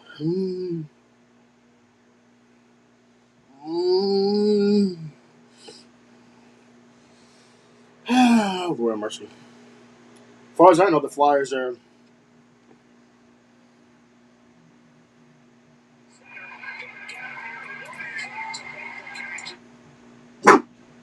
Okay. Excuse me. May 4th, 1993. Bounces to Kruk. Kruk dives, makes the stop. Bad throw, but Anderson gets the bag. Second out of the inning. Heck of a... Wait, John Kruk and then Larry Anderson? John Kruk and then Larry Anderson. Swing of the bat well against lefties when he's been given the chance. Including the other night, a home run here. The pitch. He takes, and that one just missed. His OPS in 17 plate appearances against lefties is 1083. Dang! Very good. Dang! 2-0. And that's in for a strike. It's an interesting bench now for the Phils, isn't it? Because you've got JT now on the bench, and healthy, right-handed. Edmundo Sosa's there for sure. Reyes. It's just a different look bench with that extra catcher. 2 balls and a strike. The pitch. Down low. Yeah, the JT thing, that's a big addition to the bench, potentially. Only allowed to have 3 catchers? That don't make no sense. Only allowed to have 3 catchers? What? That makes no sense. Yeah, because we got Realmuto, we got Marchand, and then we have Stubbs. Well, yeah, because when Jason Realmuto came back, we optioned freaking Dylan Moore. We should have optioned Rafael Marchand because he's booty cheeks. I prefer freaking Realmuto and Stubbs. Don Mattingly, he's mentioned that about... What the hell was that? What the hell was that? He's also been pretty, you ask him about Bryson Stott and those numbers against small sample, but he's hit well against lefties. He says, yes, but Don't forget the evidence over a course of a number of years that Edmundo Sosa, his numbers against lefties, you can't overlook that, and you got to give him those opportunities. 3-2 again, and he fouls it away. This time pulled it. It's actually a really good point, right? Because you could also, at some point, somebody could be like, on Mondays, on wraparound Mondays, so-and-so, I mean, at some point, these guys, they're athletes. What the hell? And you have to let them Is play, Mushroom get them in blacking the right again? position. Might be totally different if the bases were loaded in this. I mean, sure, situational. Scoreboard.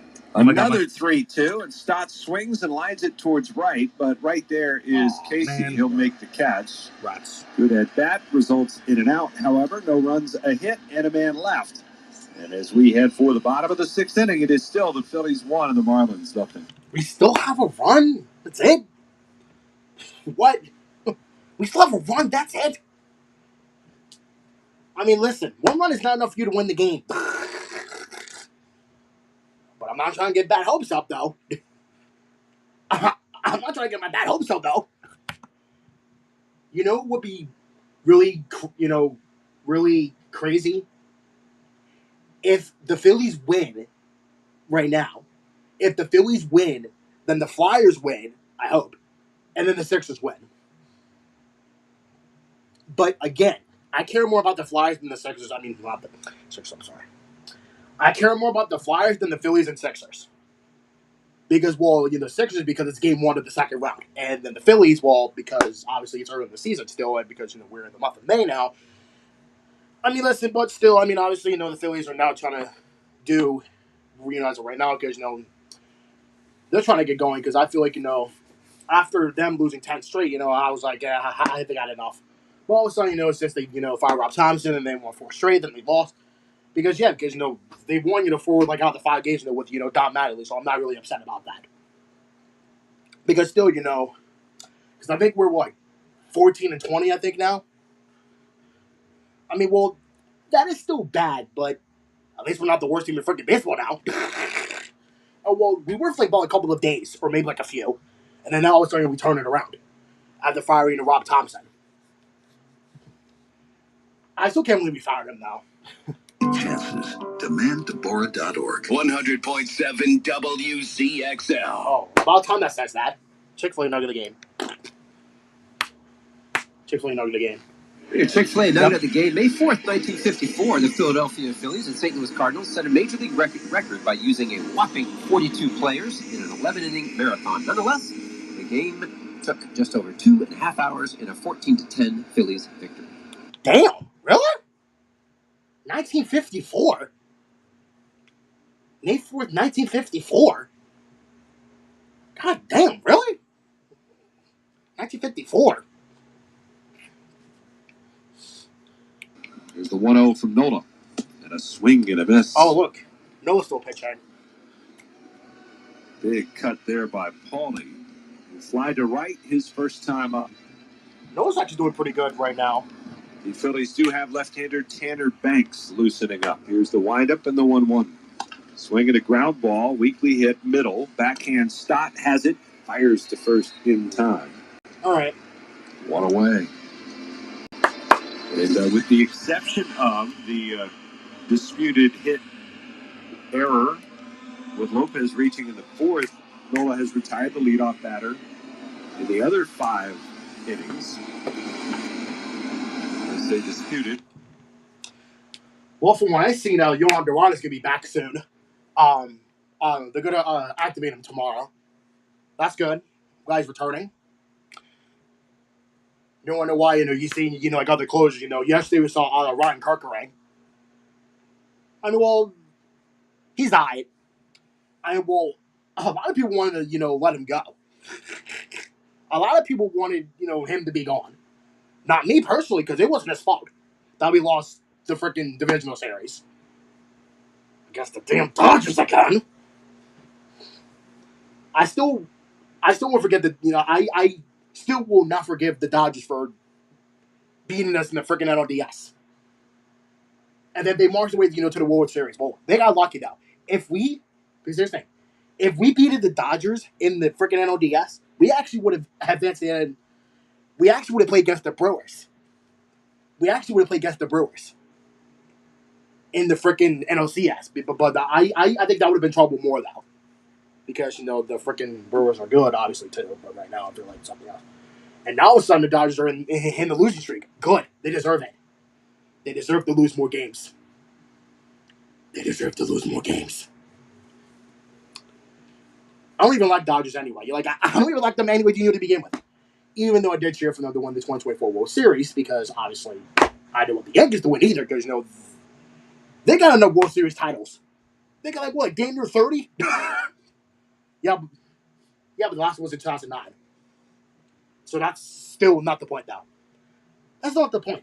The fact that they got 27 World Series titles, that is enough for literally almost everybody.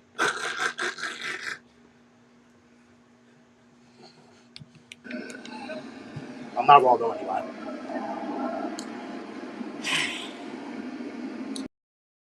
All right. The leadoff man for the Marlins, who bottom of the 6th inning. And the 3-2 pitch swung on, ripped into right. There's a base hit. And that was a sinker, and it was up in the zone. And RC hit it hard. I'm not sure about you. I'm a little surprised he didn't go with a curveball.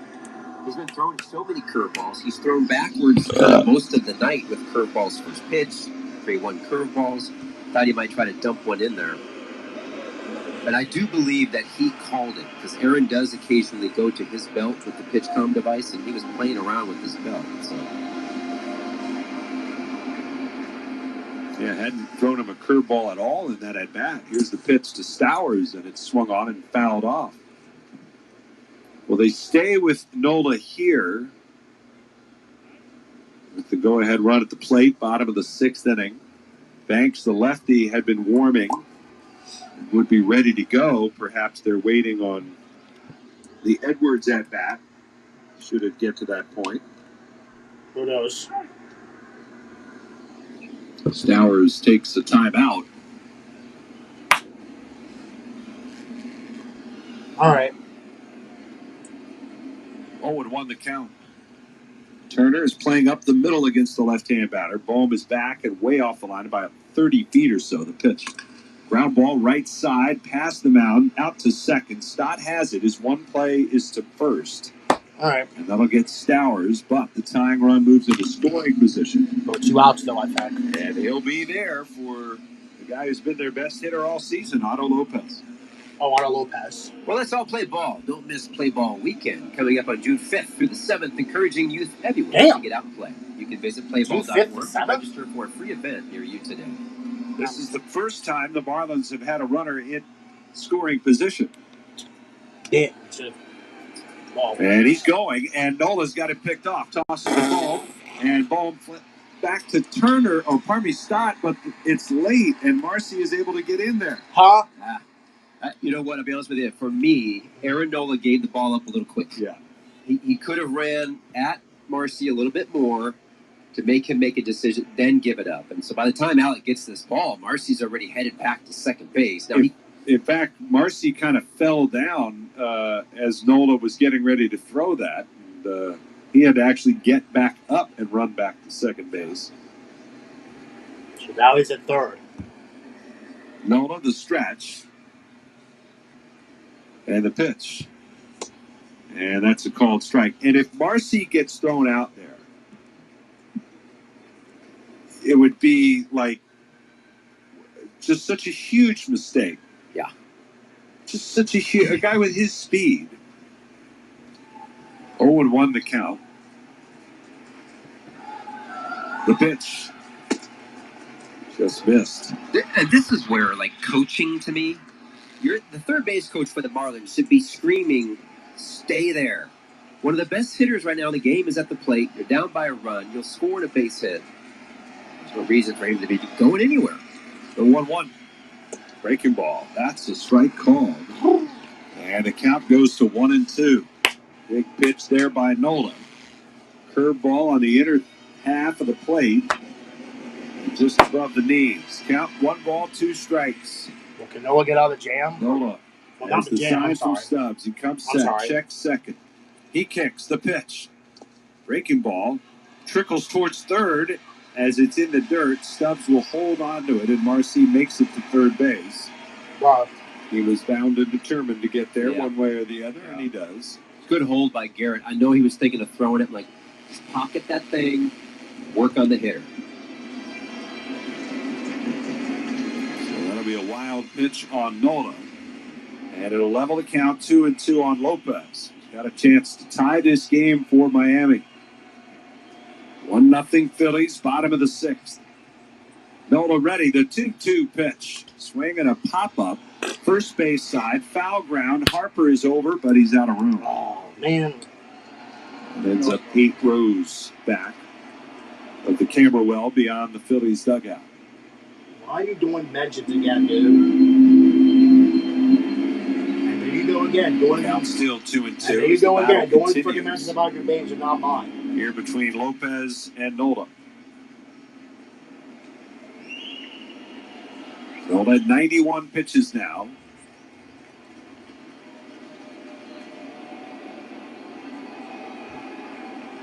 That was a 2025. Okay, this guy does not like role playing. Nola nodding yes for the side. That guy does not like role playing. He's set. And the 2-2 on the way. Swinging a foul again. That guy does not like role playing. Proving to be a tough out. So I'm not doing that for you. Count still 2-2.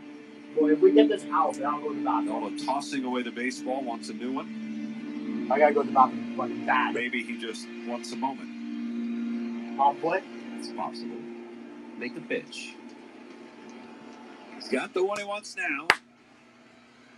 And he's ready. The 2-2 again. Swinging a ground ball. Third base, 2 hops. Bohm fields. Fires quickly to first in time. Yes. And Aaron Nola with 6 shutout innings on the mound tonight in Miami. No runs on a hit, 1 left. We'll go to the 7th. It's 1-0 Philly. That was close. We got the time running there.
Go!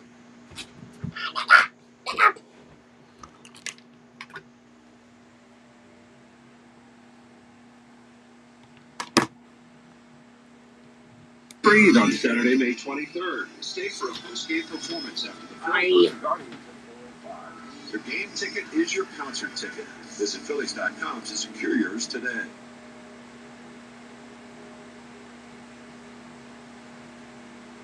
Top of the 7th inning in PGW game summary. It's 1-0 Phils right now. 5 hits for the Phils, 5 for the Marlins. The big blast, of course, came from Bryce Harper. Aaron Nola is awesome. He with 6 innings, 5 hits to this point, 5 strikeouts. We think he is probably done. Phils are up 1-0, top of the 7th. PGW fueling the future. Right-hander Calvin Fauché is on the mound, facing Alec Bohm. First pitch to Bohm is in for a strike call. Third pitcher of the night for Miami. 30-year-old right-hander from Chula Vista, California. Well, put that out. Calvin Fauché. 0-1. Ooh, way up and in. And Bohm spinning out of the way. That pitch went to the backstop.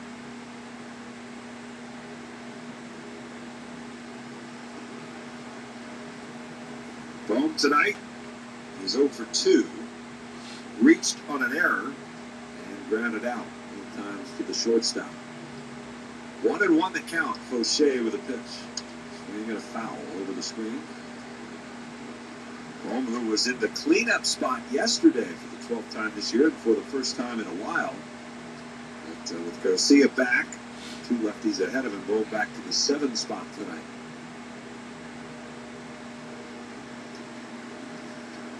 Here's the 1-2. Check swing. They ask it first. He did not go around, says Mark Whitman.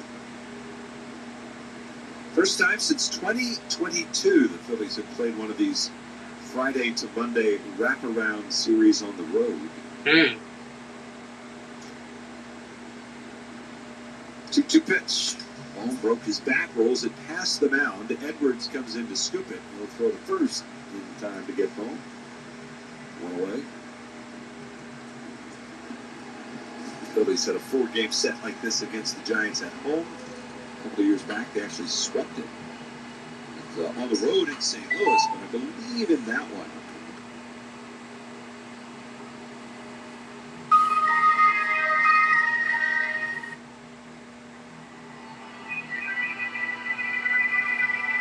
Look at this. Stubbs 0 for 2 at the plate, but he's made his mark behind the plate. Hear the digitized choir singing. 6 scoreless innings, throwing out a couple of executives rookie base hated stealers it. for the first time in his career. Digitized audio files are massive. 0-1. Swung on, ripped towards center. There's a base hit. A rocket over the leaping Otto Lopez, who was stationed up the middle. It went right over his outstretched glove. And a smash single for Stubbs. That'll bring up Justin Crawford. For Garrett, a little opportunity to play. That's the second base hit for him in this series. Garrett can run too. That's the other thing about him. He's got a little bit of speed out there. Here's Crawford and a pitch. Justin Crawford takes a first pitch strike. And to be clear, I don't think that Garrett will steal. But I mean, now you've got 1 out, a runner on first, something down the line in the gap. He should be able to score. Fauché with the 0-1, and it's way outside. Fauché pitched on Sunday, a scoreless inning and a strikeout. 2-2 record, a 4.50 ERA. And he's 14 appearances this year.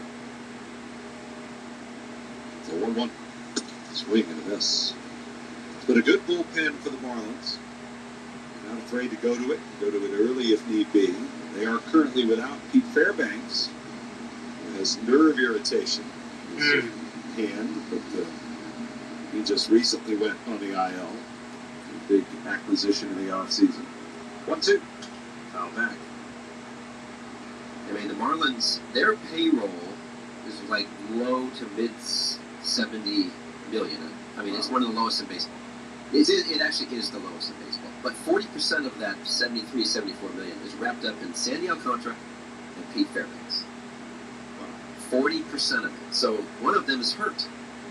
And that leaves Sandy now. So not a lot of margin for error. 1-2 to Crawford. Fauché goes to first. Back with a dive is Stubbs.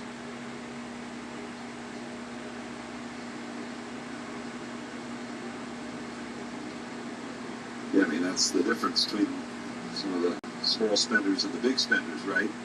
Yeah, you can spend on a player, but you can't spend on his replacement when he gets hurt. There's a breaking ball, and that's a called third strike, and Justin Crawford wants to challenge the call.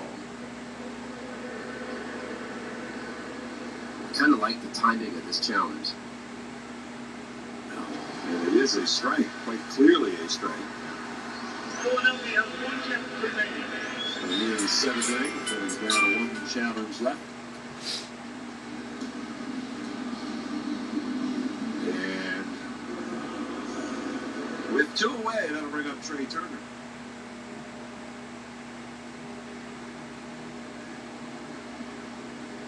Turner tonight hitless. He's 0 for 3 to pitch. Swinging a foul back. Play.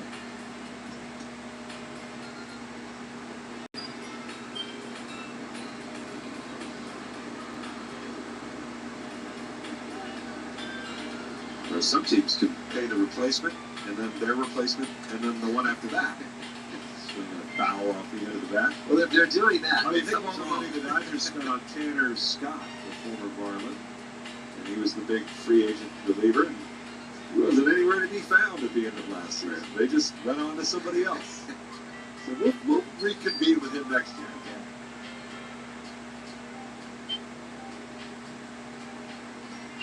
Nothing can see to count on Turner. The pitch. Runner goes. The pitch is hit sharply to short. Nowadays, it's gobbled up by Lopez, who's still first is in time. So the Phillies turned away in their half of the seventh. No runs on a hit. Right.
Hey, divorce?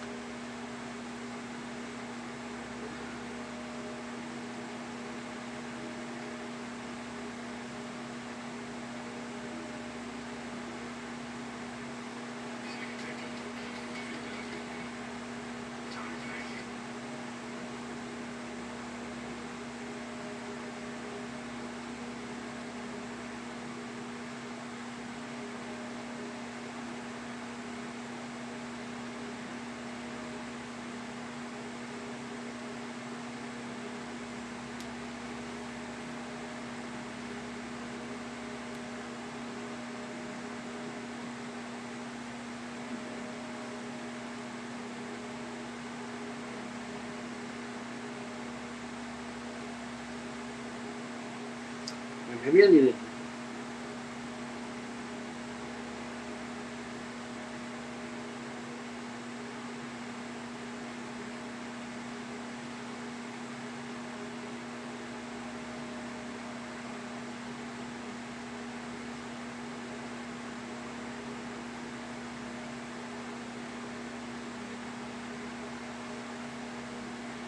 Pitch here to Xavier Edwards is up high, and while he probably wouldn't say so outright, maybe he would. Who knows? But Tanner Banks now clean shaven. Change the mojo. Oh God, we're down by 5. He foul Mitchell Robinson, and then they'll put him in there. So Robinson will check in after the first free throw here from Embiid, who's got 6 points. They got a net issue, and so they'll fix it very easily. What's that like, guys? Don't even have to jump to touch the net. Is that fun? Or? It's normal. It is. Just the way it is. It's not normal. Who said normal? Well, you're going to hear this chant from the Knicks fans a whole lot this series. And right here, a nice screen, a flex screen from Maxey, I believe. And right there, you see AB catching the ball, getting bumped, doing a good job of selling the foul. We might say that a few times in this series. We're not that far from Broadway, guys. There's a lot of auditioning. Things happen. Embiid, meanwhile, 7 points, 1 rebound, 1 assist in the first 10 minutes of this game. And they did change that Anunoby Baker from a long 2 into a 3. So 27-23. with 1:50 to play in this opening quarter. Brunson with the advantage. Cross, shake. Oubre stays with him. Brunson, top one, doesn't go. And Oubre's there for the board. How about Oubre falling What down that is, to take the dribble no and then eagle. the effort great to get back in the play and finish it off. Now he'll run the floor. Oh, had a block by Anunoby. I think that is no eagle. Anunoby, 29 points in the series sealer against Atlanta. Turns the corner. Oh, lays it in. There's so much attention on Karl Anthony Towns and Jalen Brunson. But Anunoby just continues on both. Now he tripped on his own, bro. Step up and play big for the Knicks. Knicks bench wanted a foul on a trip from Embiid on the screen. Oubre couldn't save it. And Robbie, you see here coming in, helping on this layup attempt by Oubre, a beautiful block, then in transition on the other end. Able to get downhill. You saw him hit that long two-pointer off balance, but he's kind of the unsung hero for these Knicks, what he brings on the offensive end. He's got the last five for New York, looking for more. Anunoby finds his spot, and he's fouled by Edwards. That's going to be number 3 on Justin Edwards after the 2 just grabbing Robinson. Well, Anunoby is such a physical presence. We saw in the Atlanta series, he's built like a linebacker. Edwards gets up on the head fake, tries to get back in the barely play and a makes foul, contact. But OG Anunoby just playing with so much confidence, and there you got it there, Noah, that there is a speck of space between that big toe and the three-point line. That's great Over vision here, there, what the Robbie. frick are you talking? They came with a big one for it. Oh, that's why. That replay. The vision, to say a speck of space, that's what it is. Well, lyricist as well. Yeah. Edwards is going to sit with those 3 fouls. Now George will come back in as Anunoby will get one more here. Anunoby in that first round series, 56.7% from 3. Jesus! In game 6, he was like pitching the perfect game. Like everything he was doing. You go 11 of 14 from the field. He played at such a high level. Now he's got the last 7 for his team. 2 for 1 and played it right here. Embiid, kick it, Grimes, pump, drive, back to Embiid, attacking the rim, he couldn't lay it in, and Robinson clears. Knicks will look to push, maybe they can get the 2 for 1. And no more time here, they'll work for a good one. It'll be McBride on the fend-off. McBride likes it, and he gets the roll. Lucky you. I'll tell you what, this half-court offense, so efficient for the Knicks. Pretty much getting whatever shot they want on the offensive end. Good to see one for Bruce McBride go down. The last 2 just 3 points total. Why are you going up? That's a tough one there that finds a way to go down. Embiid is 1 for 6. Maxey has only taken 1 shot, and he's fouled here. It'll be free throws with 7.3. And let's see who they give this to. And it's Robinson's second foul. So 2 on Towns, 2 on Robinson in the first quarter. They'll go offense, defense for the final 7.3 to get Towns back on the floor. But this was, as mentioned, a problem for Boston with Kata getting in foul trouble early in the games against Embiid, and now both of the main bigs for New York are in the same boat. Sir. Take a look at the upcoming playoff schedule. Tomorrow, Peacock and NBC Sports Network, Cleveland and Detroit Game 1 in Detroit. And then on NBC and Peacock, tip-off at 8:42 between the Los Angeles Lakers and Oklahoma City Thunder. Wednesday on ESPN, Philly and New York Game 2. And then Minnesota and San Antonio will do the same, 7 and 9:30 respectively. For more on these games, go to NBA.com and visit the NBA app. And I know initially Mike Brown was going to bring Towns in for this offensive possession, but decided not to. Instead, he's going small. Landry Shamet checked in. And Nate Nurse won't risk a foul on Embiid. He'll sit. Now I think the Knicks will just spread the floor and let him go isolation here, one-on-one. One more free throw here for Maxey. All 4 of his points at the line. Sixers 10 for 10 Are you at like, the charity bro, stripe. what are you doing? Shamet in for McBride. 5 seconds left. McBride still has his team 3 seconds left. Right into a double team. And it is a kick ball with 1.7 currently on the clock. Just great help there by Kelly Oubre. Coming over, forming a wall, almost forcing a turnover there on McBride. Let's see who they'll have inbound. So Towns now will check in with 1.7. And Shamet will sit right back down. All five right now are lining up to be a part of this play. And now finally McBride will be the trigger man. 1.7 left. McBride in for Brunson. Brunson got it off in time. But he doesn't make it. Too strong. After a 14-point first quarter for Brunson, it's a 33-25 Knicks lead. You're watching the NBA playoffs. So we're only down by 8? Well, it figures because obviously, it figures because obviously we're not really doing anything at all. The Sixers. Not to mention, we only got like freaking 2 days of rest. And the Knicks got more rest than we did. Good Lord. Uh-oh. Bye.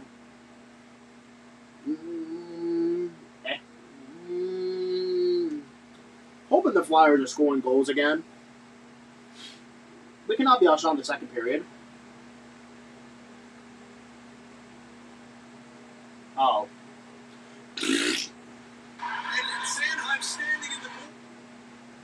Wow.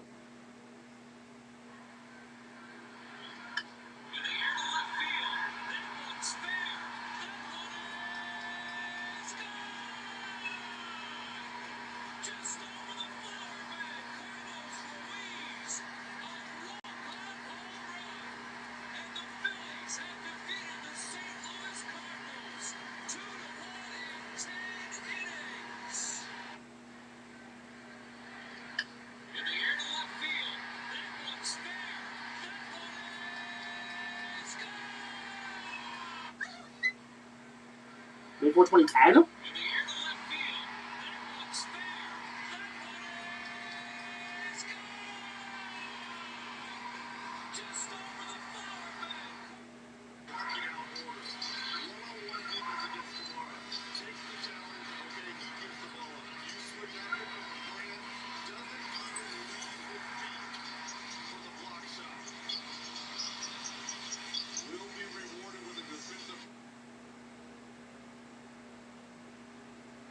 So they don't like to take big risks to have. But most players aren't Jada. He knows the momentum boost these long-range shots can have, and he knows the reward for those who are willing to be bold. What was that? Center field should be deep enough. Gilbert going back. He's settling under it. Garcia will tag, and here.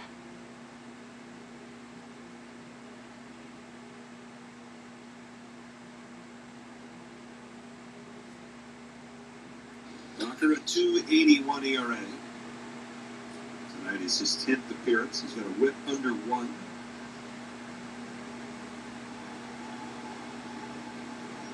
The pitch ripped hard but foul. Down the line. Docker, who pitched on Friday night, pitched 2 1/3 innings against the Phillies and didn't allow a hit. The 2-2 pitch. He got a ground ball at first. Down to a D. Morel has it. He'll take it himself. There's 1 away. This copyrighted broadcast is presented by authority of the Philadelphia Phillies, may not be reproduced or retransmitted in any form, and the accounts and descriptions of this game may not be disseminated without the express written consent of the Phillies.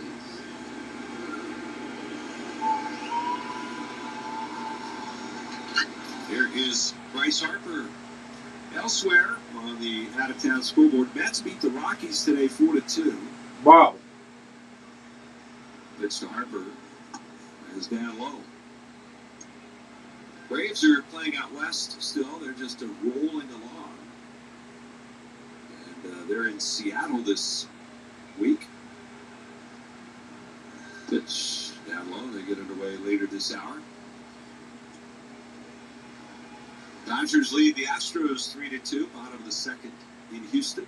Nobody cares about the Dodgers. 2-0 to Harper. And the pitch. Long foul back. Tampa Bay 5, Toronto 1. And Boston a 5-2 lead over the Tigers. That game is in the bottom of the 8th inning. In New York, the Yankees lead Baltimore 3-1 in a sad day for the Yankee franchise and certainly for this fraternity. The passing of John Sterling. As the pitch is fouled back. Yep. The long time voice of the New York Yankees. Yep. Passed away at the age of 87. As announced this morning, here's the 2-2 pitch, and it's pulled foul. And in a business where so many of us can honestly sound the same, John Sterling was so unique. You just, whether you liked his presentation, there's a swing and a shot back up the middle. Did that deflect off of Bacher or his glove? No. It shattered the bat. I guess that's the sound I heard. Bacher reached for it, but it's on into center field. And I mean, yeah, he shattered the bat. What it was is it broke it, but it didn't snap in half until after his backswing. And then it split in two. Breaking my back. Here's Garcia. And the pitch. He takes a called strike. So it's, whether you like the presentation or not, it was unique. No doubt about it. You always knew it was John. You always knew it was a classic John Sterling. The pitch waved off. Bruce Streckman walking away from the plate as late Bacher came home with that.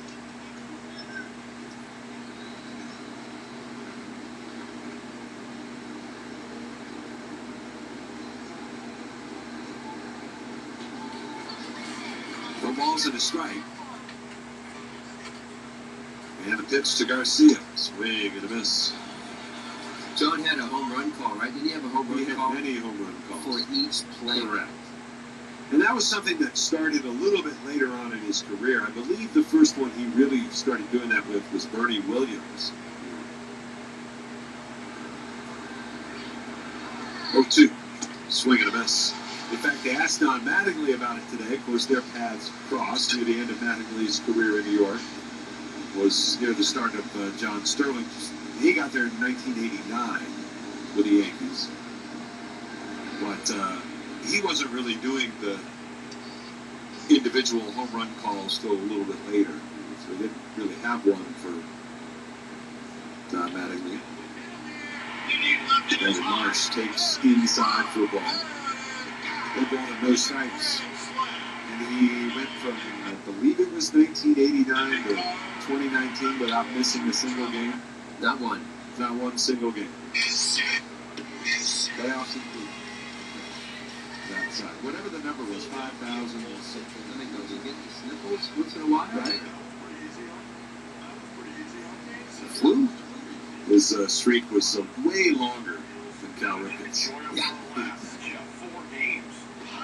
2-0 to Marsh. The pitch. Swung on and popped up. Into left field, coming in for his Stowers. He's under it near the line. He'll make the catch. And that will do it for the Phillies. Still just one on the board. One hit in the inning and one man left. We're going to the bottom of the eighth. It's 1-0 Philly. We're still leading 1-0?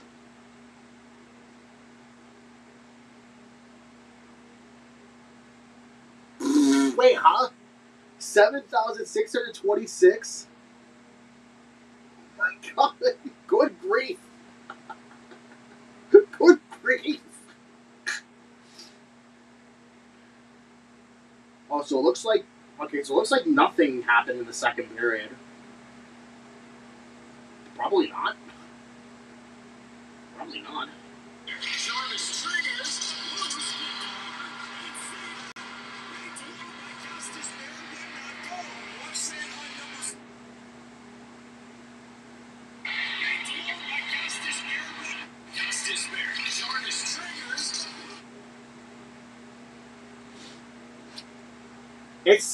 It's still 1-0. It's still 1-0. It's still 1-0. The Phillies. It's still 1-0. Geez, this might be a low score. Just one. Just one. Just one run, and that's it. Yeah, well, that was my Bryce Harper. Hard to believe. Well, may John Sterling rest in peace.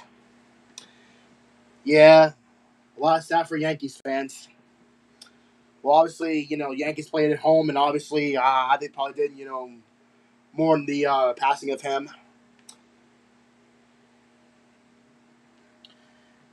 Yeah, that does suck. I haven't heard of his voice in a well. I mean, what else? Because I don't listen to the damn Yankees. Well, because I'm a Phillies fan, obviously. Aw.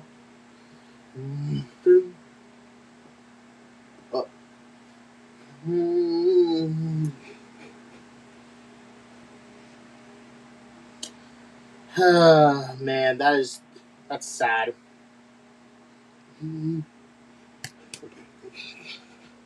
Hard to believe because Yankees are at home.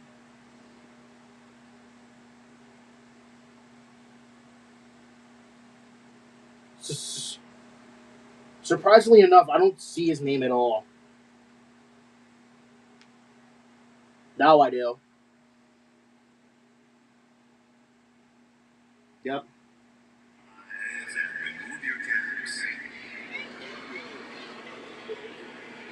Yep.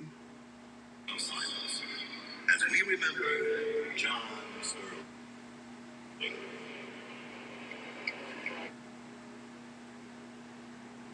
And the pitch. Right center field, going back to Maris. It is high, it is far, it is gone. Aaron Judge, a judgy at last. Here comes Judge. And the Yankees, 23-11, the JS on the back of the Yankee cap to honor the memory of John Sterling. Yep.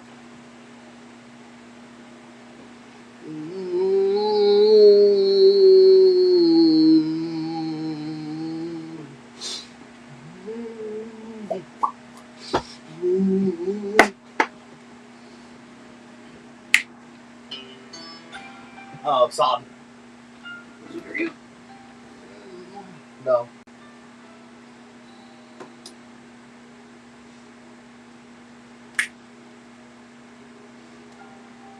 Oh, Sob.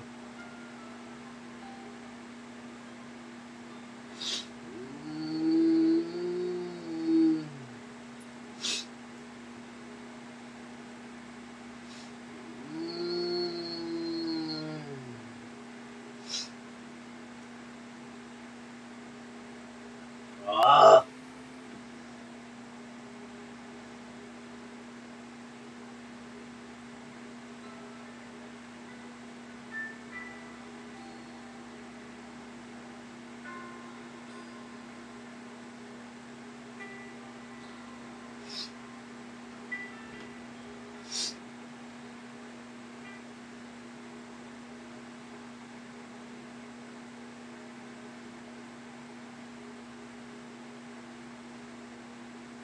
Here you go.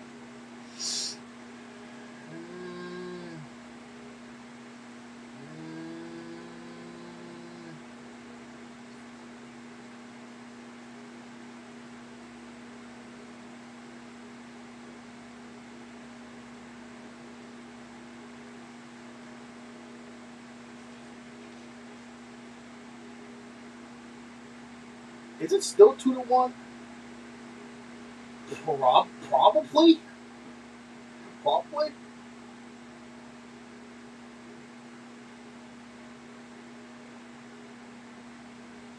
Probably still 2-1.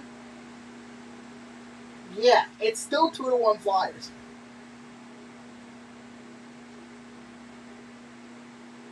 Oh Lord.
Is it still really 2-1 Flyers?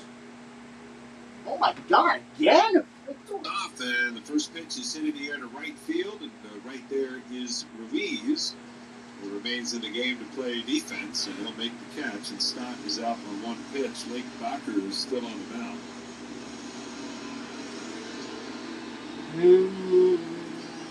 Brad Keller is getting loose in the Phillies bullpen.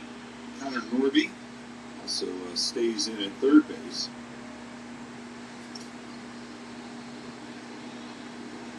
Phillies with a 1-0 lead. A home run by Bryce Harper. Still leading 1-0. This pitch to Bones in for a called strike.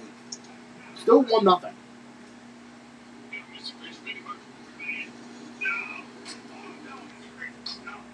It'll be really funny if we win this game 1-0. The Phillies. It will be real funny if we win 1-0. Just one. Just one run. And that is it. That's like the least run that we have in this game in general. Or like in the series. Like, if we win this game just by a run, I mean, what we really didn't have chances, to score more runs because obviously, the Marlins' freaking bullpen is quite decent, I guess. But, yeah, I guess that does make sense because, yeah. But, yeah, like, I'll be so surprised if the Flyers, not Flyers, if the Phillies win just by a run. 2 balls, 2 strikes. And a pitch. And that is down low.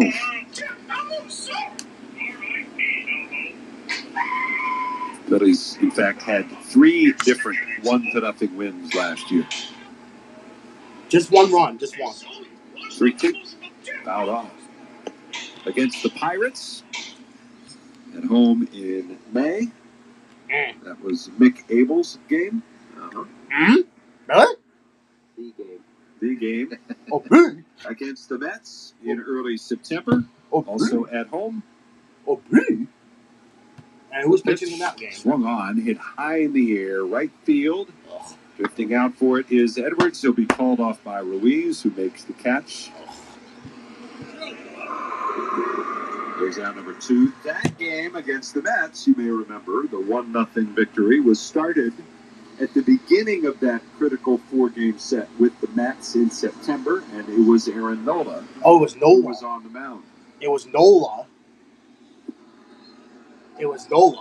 Nola went 6 innings that night as well. Here's Garrett Stubbs. He's had an impact on this one. As he takes the first pitch up high, he's gone 1 for 3 at the plate, which is nice, but he'll probably take just as much pride in what he's done as a catcher. The 1-0. And that misses. It's 2-0.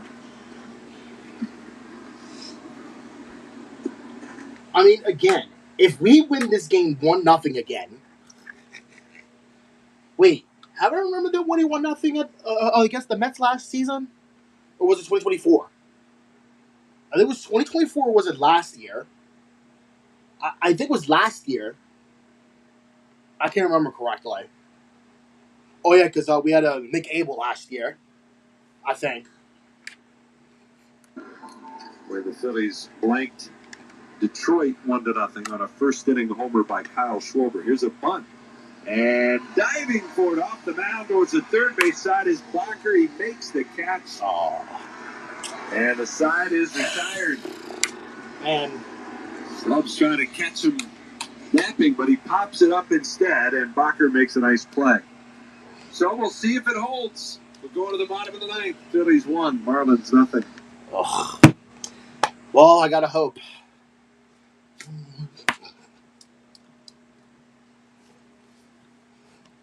This game is boring, though. Well, yeah, because we only have 1 run. Again, 1 run is not enough to win the game. Not really. So I guess this is a safe situation because we're only leading 1-0. Well, but here's the thing. If we cannot allow the time run to reach base and then the winning run on the plate, that's going to be a problem. And then they hit the winning run, hits a home run, that's a game over. Well, that's not necessarily blowing a lead because it's just one run. It's just one run, I guess. Well, so far the Flyers are still doing decent because last time I checked, the score is 2-1. So I guess that no one did anything in the second period. I would presume because I see the NHL goal alerts posts that nothing has happened with this game in the second period. So it looks like no one scored. Well, I do hope the Flyers win game 2 though, because then if we win game 2, then that means that the series will head back to Philly. And I think we play Thursday, I think. For game 3. Well, that's good though. That means that we get more rest. I'm glad it's not Wednesday. Well, that makes sense because the Sixers play Wednesday as well, so I guess that makes sense. That's actually is reasonable. That is reasonable because you can't have the Sixers and the Flyers play at the same time at home, especially for that. Well, you know what? If the Flyers do win this game, then that means that they have tied the series, which means the Hurricanes will not sweep us this time. Last week, Phillies with a 1-0 lead tonight. They are 3 outs away from winning this second straight series by taking 3 out of 4 on the road in Miami. Brad Keller will try to close it out. First pitch is hammered by Kyle Stowers past the dive of Turner. He got a glove on it. Wow. Diving back to his right, but couldn't come up with it. And so the tying run is aboard, and the winning run is coming to the plate. All right. That is the first hit for Miami since Marcy was 1 out in the 6th. That's it. Well, if we can get a double play here, that means that's 2 outs.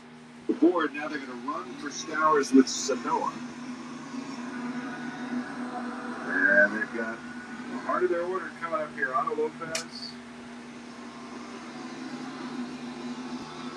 Xavier Edwards and Liam Hicks. Come on. Double play depth for the middle infield, and Keller's pitch is down and away. Keller, who pitched here the other night, was pretty wild in doing so. Gave up a run in an inning of work, did get a save, but needed 26 pitches. The pitch fouled off. Walked 1, struck out 2.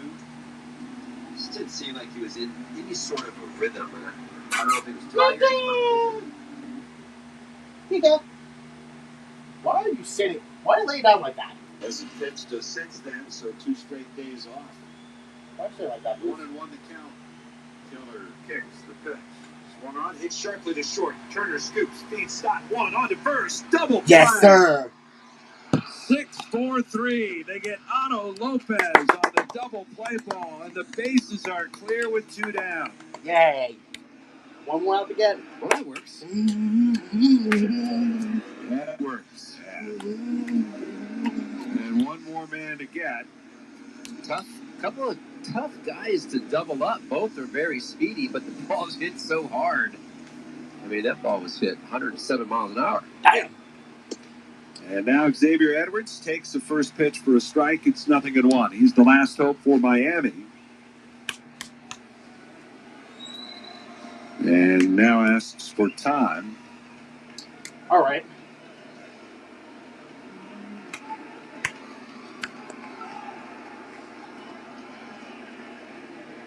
Steps back into the box. The pitch. And that one is down and away.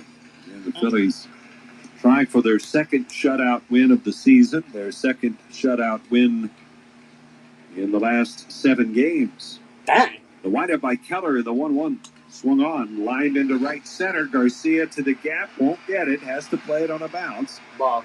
And the Marlins are not done yet as Bob. Xavier Edwards extends the ball game. Bob. He's aboard with 2 down, and the winning run, Liam Hicks. Plenty of power. Once again. 29 runs batted in on the season. Damn. And he'll hit here against Keller with the game on the line. Liam Hicks. Well, but Hopefully, he don't hit a home run. And it's in there for a strike. We do not want to get walked off by a home run again. Not a walk-off home run. That would be terrible, though. From Hicks. But again, and it is a strike. It absolutely just barely nicked the corner of the zone, the upper outside corner of the zone. Oof. And Keller this time looks back at Edwards. 0-1 the count. Outfielders are deep. What happened? Keller stretches. Long hold and the pitch. It's up high. Crawford, the center fielder, playing a few steps to pull. Garcia fairly straight away and right, maybe a step or so to pull. Keller is ready, the 1-1 pitch. Swinging a broken bat roller towards second. Stott waits, he's got it, fires to first, and the ball game is over. As the Phillies close a series win with a 1-0 shutout. The Phillies, Aaron Nola gets his second win. He leads the way. 3 relievers clean it up, and the Phillies have their first 1-0 shutout win of the season. And they've now won 7 of the last 9 games since ending that 10-game skid. I mean, if you're going to do a wraparound, wrap around with 3 wins, baby. I mean, nice job, Aaron Nola. There's been all kinds of chatter about where is Aaron Nola and his stuff today. He looked like he came out, made some changes. 6 innings, 5 hits, kept him off balance. I mean, you come down here for 4 days, it can be tough, and today was pretty scarce in the stands. Only needed 1 run, that big blow, but I mean, I think that was good all the way through, and the bullpen really came through today. Phillies take 3 out of 4. It's their second straight series win. The Phillies, of course, had only won 2 series prior to this little streak they're on now against Washington at home and against Colorado on the road, but now have 2 straight series victories with a sweep of the Giants, and they take 3 out of 4 here in Miami. And the Phillies obviously can't recover what they've lost, but they can only worry about what's ahead of them, and they've taken care of business this week, the first under Don Mattingly. Yeah, I mean, the runway is good right now. I mean, it's a different team. They're playing well, and they're playing much better, still fundamental. There's still some outs left out there, but they'll work on that. But now you just trickle. You don't try to get it all back at once, because you can't. It's impossible where they are. You just get through each series. It's a long season, and you play it out. Aaron Nola gets the win today. He goes 6 innings for the Phillies, and on the night, the Phillies did not walk a single batter, and that's certainly important here when you face a team like the Marlins. They're not going to hit for a ton of power, but they're going to stack together some singles, and you don't want to give them extra outs or walk batters, and they didn't do that tonight. No, and the ones that they do get on, guys are excited. I love it. When you get guys on base, you have to have certain guys step up. And Garrett tonight was that guy. He threw a couple of guys out. Defensively, they made some big plays. When guys were on base, that's the other thing I thought Aaron did really well. A couple of guys got on. He was able to make his pitches and recover, whereas in the past, that's been an issue. So all those things put together was a good game that way. For the 8th time in his career, Garrett Stubbs catching a shutout today for the Phillies, as the Phillies get the victory, and they take 3 out of 4 here in Miami against their division rivals. Bryce Harper, of course, a huge game at the plate. He went 3 for 4. He had a double in the first, a homer in the third, and a home run in the 8th inning. The Phillies first baseman goes 3 for 4. That home run, the only run of the night. Last time that happened for the Phillies to get just 1 run on a solo homer and win it 1-0. That was when Kyle Schwarber did it against Detroit in 2023. So those are rarities to get a 1-0 win via just 1 solo home run. But that's what happened tonight for the Phillies, as they get the 1 big hit from Harper, and they get a great, well-pitched game tonight from Aaron Nola and the bullpen. And we're waiting on Garrett Stubbs, who will join us from downstairs. He is down there, we understand. And Garrett Stubbs. Garrett, congratulations, your 8th shutout and a big one to finish off a big series victory. Yeah, it's always good to get a series win like that, especially with a little bit of style points on the shutout. So let's talk to me about how you walk Aaron Nola through. I mean, obviously you guys had maybe a little bit different approach. You try to mix some things up maybe a little bit differently, but what did you see? What was the intent? What did you see from him, and what did you want to stay with? You guys got time? We can walk through every single pitch. Let's go. Yeah, Let's go. I bet you can. Yeah, I mean, it was just good old-fashioned Aaron Nola pitching. I felt like, his repertoire works in different parts of the zone. He's a control guy. Obviously, everyone's been talking about the velo over the last couple of years, but the guy can pitch. So today we just went out there and pitched the way Aaron Nola knows how. And hats off to him. He was one that executed all those pitches. It's a thing of beauty when he has a game like that. When you come out, too, with Aaron, I'm going to get real specific on you. From where we are perched here, it looked like a lot more breaking balls early in the count. Is that fair enough to say or no? I think after the fact, you probably look back and see that wasn't necessarily the plan. The plan was just to throw strikes in certain parts of the zone.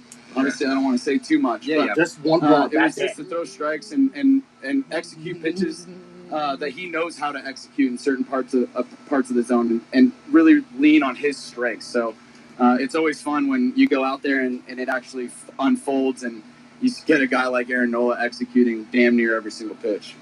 And for yourself behind the plate, I know there's always a lot of pride when you can walk somebody through, get a shutout as a catcher, especially when it's kind of a group effort. You have 3 relievers going there. And you obviously played a big part, gunning down 2 runners. I don't know if you're aware of this. First time in your big league career, you've thrown out 2 would-be base stealers in the same game. Is that right? I guess I got to get better at that. No, yeah, it was good to be able to contribute on that side of the ball. I'm a good thrower, so the fact that they went for it a second time, I think that it kind of shut them down later in the game after getting to gun them twice. So obviously really huge there not to get a runner in scoring position. But like you said on the shutout piece, it is really cool to have Knowles go out there and then the other pitchers come in behind him and shut the door in a 1-0 ball game when we weren't necessarily getting the offense hot today. I have to ask, and you're going to love this. So now you're up here where you used to be at the big leagues. Can we say that you're in a little bit of a new role or not? Because, I mean, you're a catcher, but you're also outfield. Yeah. No, it's definitely a new role. Super utility? For sure, yeah.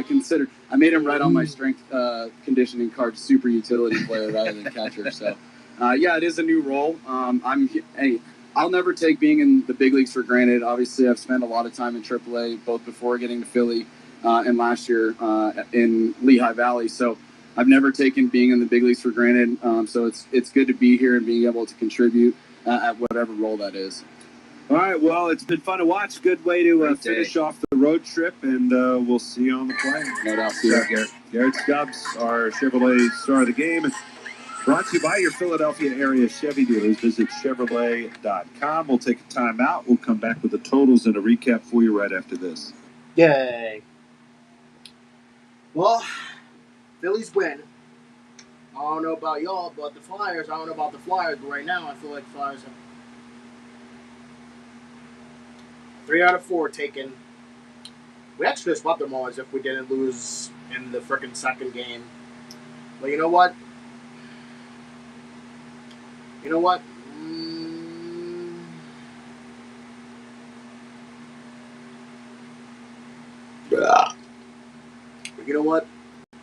In the end, we got to run, so I'm not really complaining.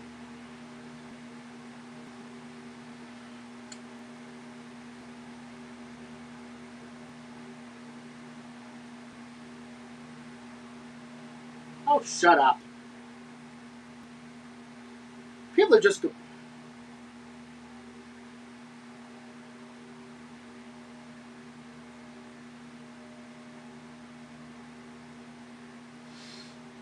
Shut up.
Wait, what does this say? I'm sorry. The Cleveland Cavaliers arena started playing "Not Like Us" by Kendrick Lamar as they knocked the Toronto Raptors out of the playoffs. This is next level trolling.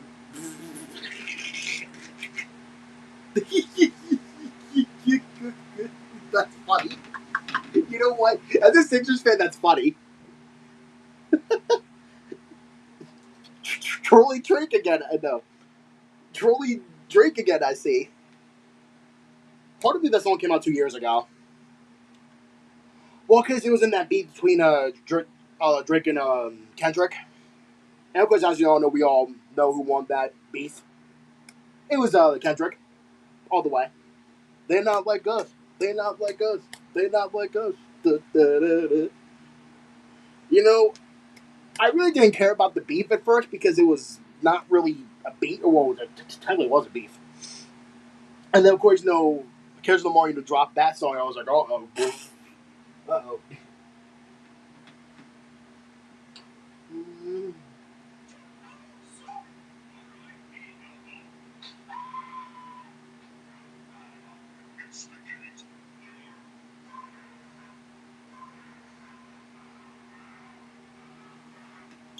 Next, the Flyers. Because Flyers play next. All right, hold on. Night against the All right. ESPN Radio, Mark Kestisher, about the exciting sixth backcourt of Maxey and BJ, and he brought up their next opponent before the Sixers even played that game, the New York Knicks. I think that's a great feather. Excuse me? Why is the Flyers game down 97-3? Excuse me? Why is it now 97-3? If the game's on ESPN, then why is it now 97-3? That's ridiculous. That's ridiculous. If the Flyers is on 97, no, I'm sorry. If the Flyers are on ESPN, then why do they not put it on 97.3? Because to be fair, 97.3 is WENJ. Because obviously the E is for ESPN. That's ridiculous. That stinks. Well, I guess I'm not listening to the Flyers, I guess. I mean, the Phillies is definitely enough for me. Well, I know the Flyers are in the third period, but they gotta be careful, bro. It's ridiculous. Well, I am a win away from.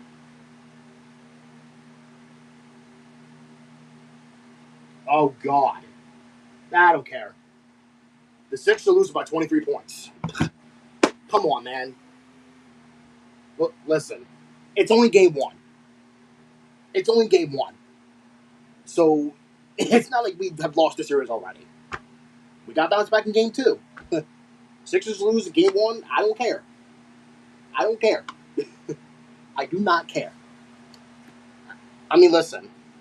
I did say I care more about the Flyers than the Sixers and the Phillies. But, the Phillies took care of business, I guess, winning against the Marlins 1-0. And I don't know about the Flyers, because now I can't listen to the Flyers at all, with that making me disappointed, because I can't. Because it's now 9-7-3. Favorite 76er stars up close to being there when the champions are crowned. Even if you're ahead of the game last minute, Ticketmaster's got your back when it It's ridiculous. Shop the Sherwin. Wait. Are you telling me that the Sixers is on 9-7-3? But the Flyers played first. Hey, the Flyers played first. Everything to your door is. The Flyers played first. The Flyers played at 7 and the Sixers played at 8. That makes no sense. Well, to be fair, the Sixers. Well, to be fair, of course the Knicks are dead. Freaking. Well, yeah, because the Knicks are just too much. They love blowing people out, and we're one of them. I hate when they blow us out, especially with Embiid. Even when Embiid. But here's the thing: we're a different team compared to what we have in 2024. Well, because we had Tobias Harris, number one, and we didn't have freaking, Paul George. Like, I believe we had Kelly. Yeah, like, we had, like, different players at the time.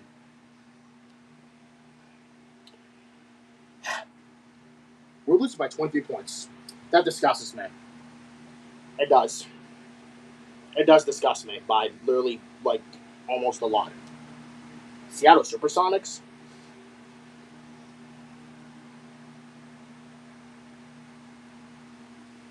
Well, so Marlins are 6. Wait, so that. Wait, so the Phillies are what?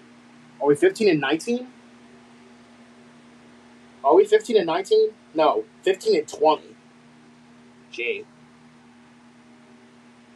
Oh, so that means that we're only a game behind second place. That means that we're only a game behind second place.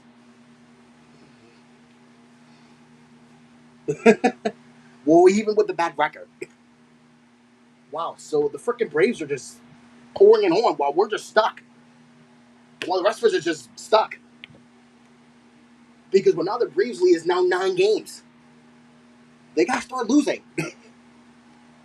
They got to start losing games instead of freaking winning a lot of games because a lot of players are now healthy. And that's not really good. Throws, he started the game 1 for 6 from the floor. He's 3 for 10 now with 12 points for the Sixers, who were into the second quarter, where Brunson scored 13 more. Maxey had 9 for the Sixers to give him 13 in this half. Karl Anthony Towns and Mikal Bridges with 7 each. Here's Towns stretching the floor. Here's Alvarado with it over to Towns for 3. Why is the Sixers on 97-3? That's stupid. Bro, the Flyers played before the Sixers did. That made no sense. How was the Flyers on 93? Forget it. If I'm not listening to the Flyers, then so be it. So be it. I can't listen to the Sixers either because the Sixers are down big. So, I mean, if the Flyers win, then that's all that matters. So my guess the Sixers are sacrificing themselves for the freaking Flyers, I guess now. Well, considering the Flyers really need a win because in order to not be down to nothing.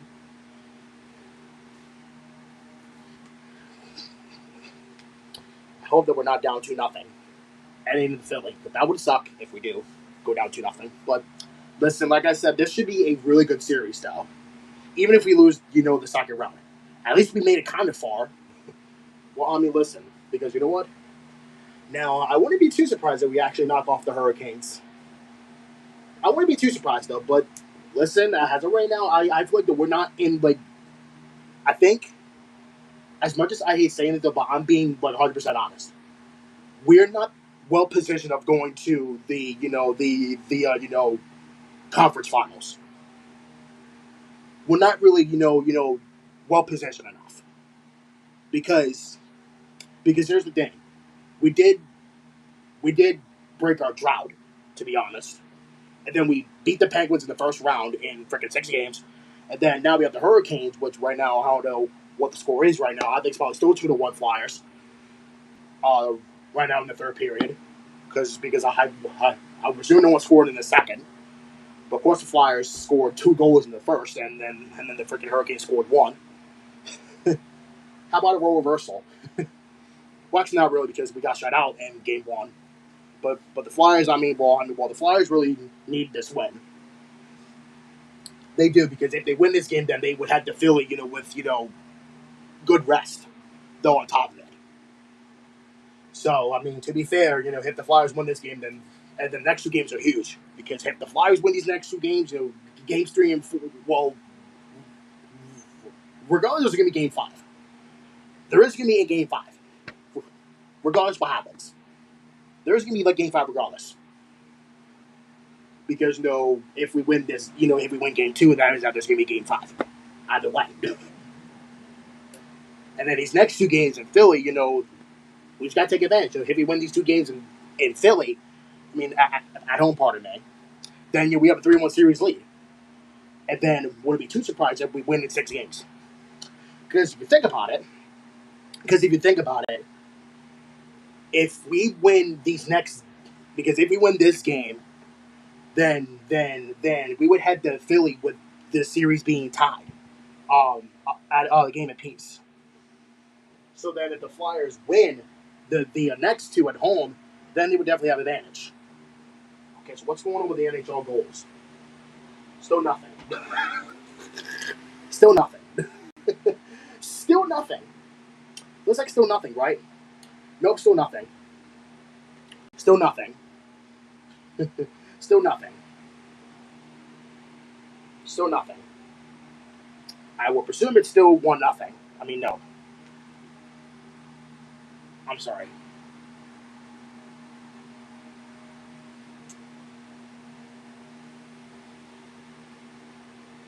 Obviously, the last inning goes in there, gives up a home run. But besides that, I thought what was injured.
Eh?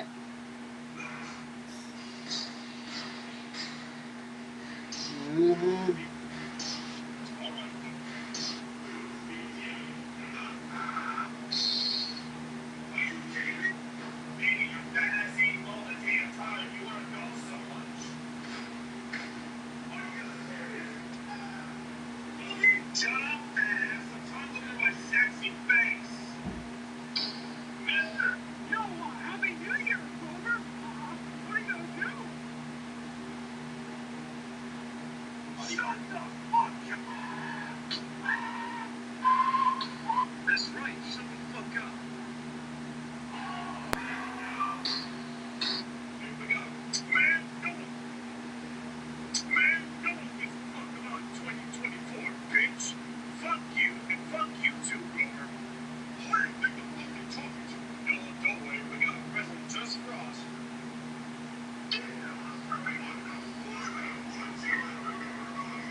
Because I call my teacher a bitch just like you.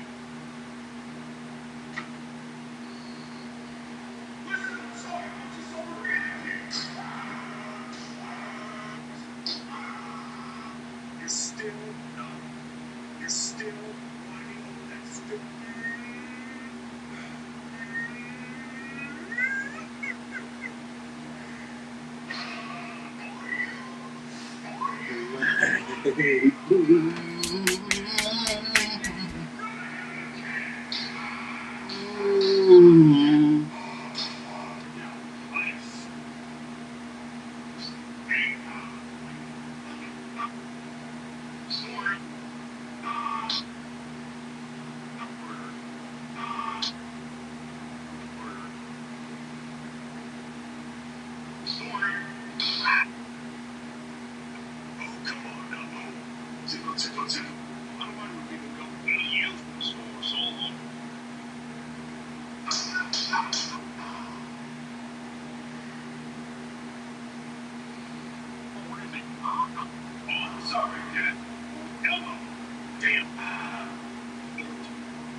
Oh, Lord.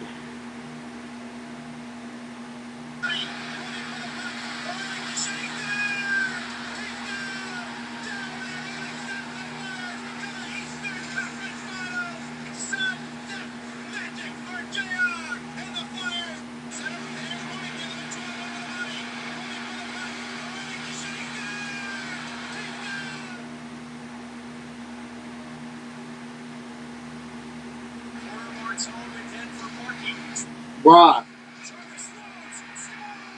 Bro. Did they really just tie the game? Really? Come on. Within a half a period to go?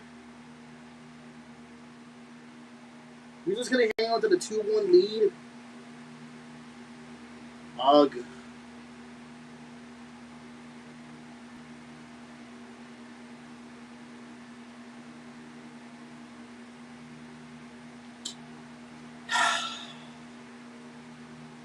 Are you freaking serious?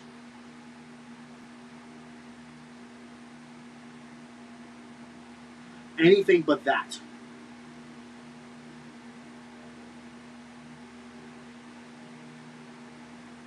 We just gave up the game time goal, bro.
So I think he's had thrown out.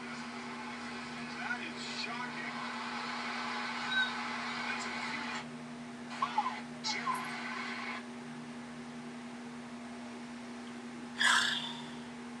Cannot believe we gave up that game tying goal. And now that could be very likely overtime.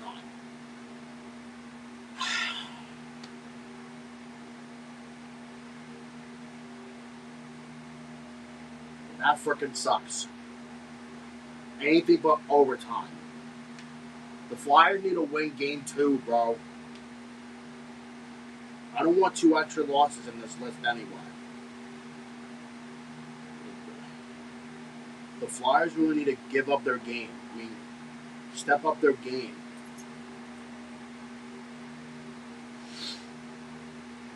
Like freaking literally. Hold on, Nico. I'm gonna let you outside soon anyway. I have to lay guys out early anyway too. Especially when they go to freaking bed early too. I gotta work at 11 o'clock tomorrow. I'm just ready to have off already. Like freaking literally.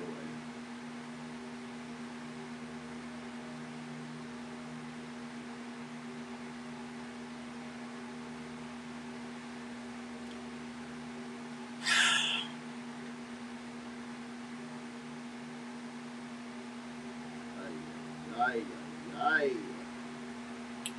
cannot believe the Flyers just gave up that game tying goal, bro.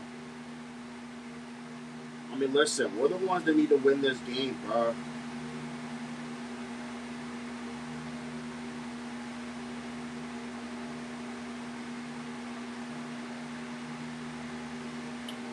I mean, listen, if the Hurricanes win this game, then that means that we're in trouble. And besides, I don't want to lose this game because this game for us is important. Like, we need a bounce back win.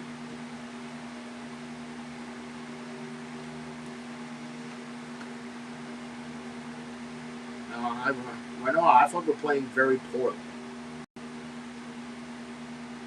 Like, I couldn't even listen to the Flyers at all, and I'm kind of upset about that. I'm actually kind of upset about that. Yeah, like, does that mean that we're going to overtime? That could be possible.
James is there to greet him. Second body on Jim. Already turns it over.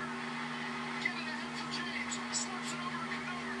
Lakers are down by 3 for the tie. It's gone. LeBron James has money.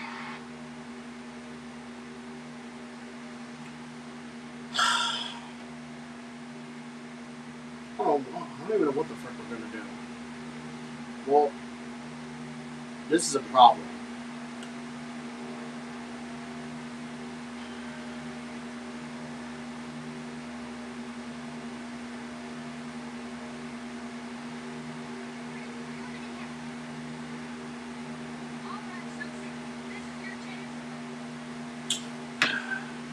I don't know. Do I really want to feel like... Yeah. The frick?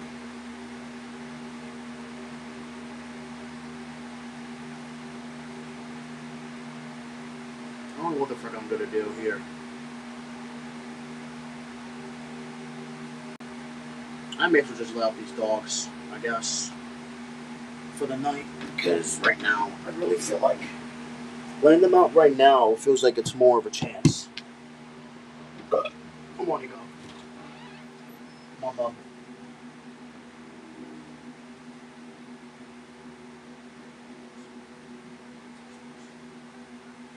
Come on. Come on. Come on. We're on time.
my god, it's so hot in my room. Funny.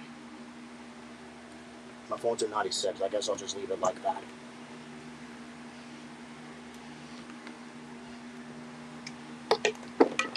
I'll have to take this. I guess I'll take both of these down. It's not nice at all.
Jesus.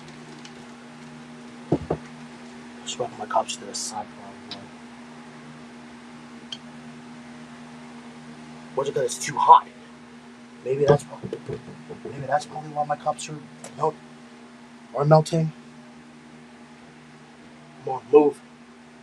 Hopefully the Flyers could win. This is gonna suck. Flyers don't get advantage.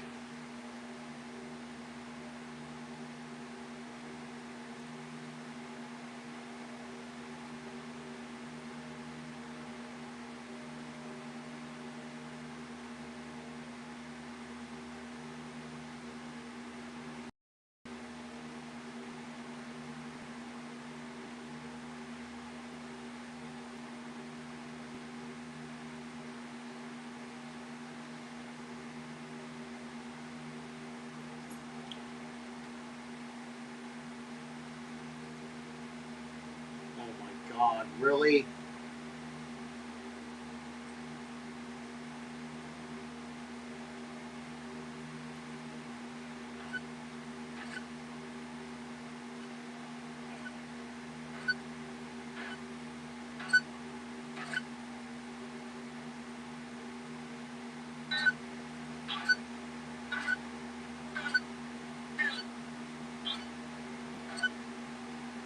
What's going on with the audio?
Man.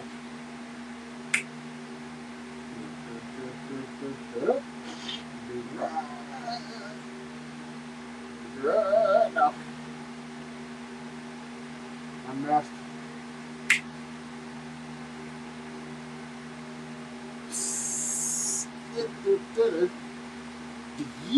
No. I'm messed.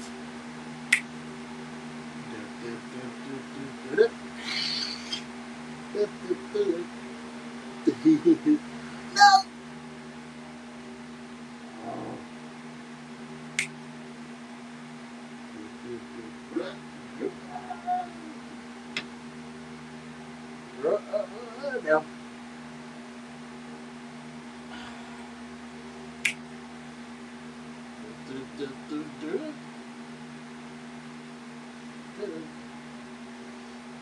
No.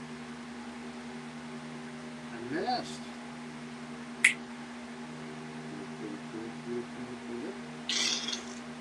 There we go.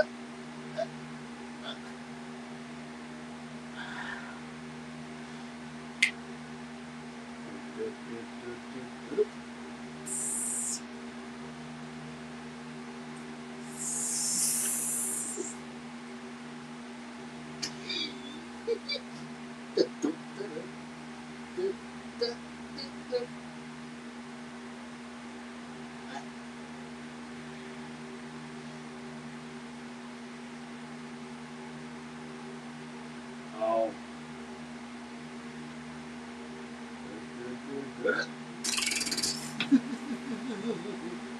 I win.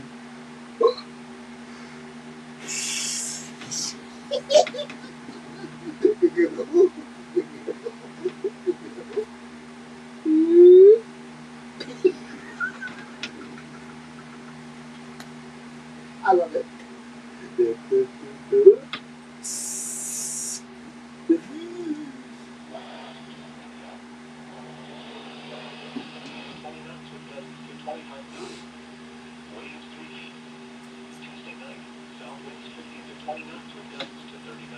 Damn. Wednesday, south winds 15 to 20 knots with gusts to 25 knots. Waves 3 feet. Damn. A chance of showers. 10 showers. Wednesday, south winds 10 to 15 knots. Coming west after midnight. Hot. Gusts up to 20 knots. 2 feet. Waves 2 to 3 feet. Ah. Showers. Thursday, north winds 10 to 15. Gusts with gusts to 20 knots. Waves 2 feet. Showers with a chance of thunderstorms. Thursday night, northwest winds 10 to 15 knots. None. Waves 1 to 2 feet. A chance of showers. Friday, northwest winds 10 to 15 knots. Becoming south. Waves 1 to 2 feet. Saturday, southwest winds 10 to 15 knots. None. Waves 1 to 2 feet. A chance of showers. 10 hours already. Winds and waves higher and visibility lower than thunderstorms. Thunderstorm. Rain forecast. Danger sound and inlet Go waters back, to Westwood Island. Small Yeah. craft advisory in effect through Wednesday afternoon. Damn. Tonight, south winds 10 to 15 knots. 15 to 20 knots after midnight. Gusts up to 25 knots. Waves 2 feet. Tuesday, south winds 15 to 20 knots. Gusts up to 25 knots, increasing to 30 knots later. Damn. Waves 2 to 3 feet. Tuesday night, south winds 15 to 20 knots with gusts to 30 knots. Damn. Waves 3 feet. Wednesday, south winds 15 to 20 knots with gusts to 25 knots. Waves 2 to 3 feet. Here you go. A chance of showers. 2 showers. Wednesday night, south winds 10 to 15 knots, becoming southwest after midnight. Gusts up to 20 knots. 2 feet. Waves 2 feet. Yeah. Showers. Thursday, north winds 10 to 15, gusts with gusts to 20 knots. 2 feet. Waves 1 foot. Ah. Showers with a chance of thunderstorms. Thursday night, northwest winds 10 to 15 knots. Waves 1 foot. A chance of showers. Friday, northwest winds 10 to 15 knots, becoming southwest 5 to 10 knots. Damn. Waves 1 foot. Saturday, southwest winds 5 to 10 knots. Waves 1 foot. A chance of showers through the night. Winds and waves higher and visibility lower than thunderstorms. Marine forecast. Coastal waters from Fenwick Island, Delaware to Chickasha to out 20 nautical miles small craft advisory in effect through Tuesday morning. Tonight, south winds 15 to 20 knots with gusts up to 25 knots. Sea towards to 5 feet, occasionally to 7 feet. Wave detail. South 5 feet at 5 seconds, at least 1 foot at 10 seconds. What? Tuesday, south winds 15 to 20 knots with gusts up to 30 knots. Sea towards to 5 feet, occasionally to 7 feet. Wave detail. South 5 feet at 5 seconds, at least 1 foot at 9 seconds. Tuesday night, south winds 20 to 25 knots with gusts up to 30 knots. Seas 5 to 6 feet, occasionally to 9 feet. Wave detail. South 6 feet at 6 seconds, at least 1 foot at 9 seconds. Wednesday, south winds 15 to 20 knots, increasing to 25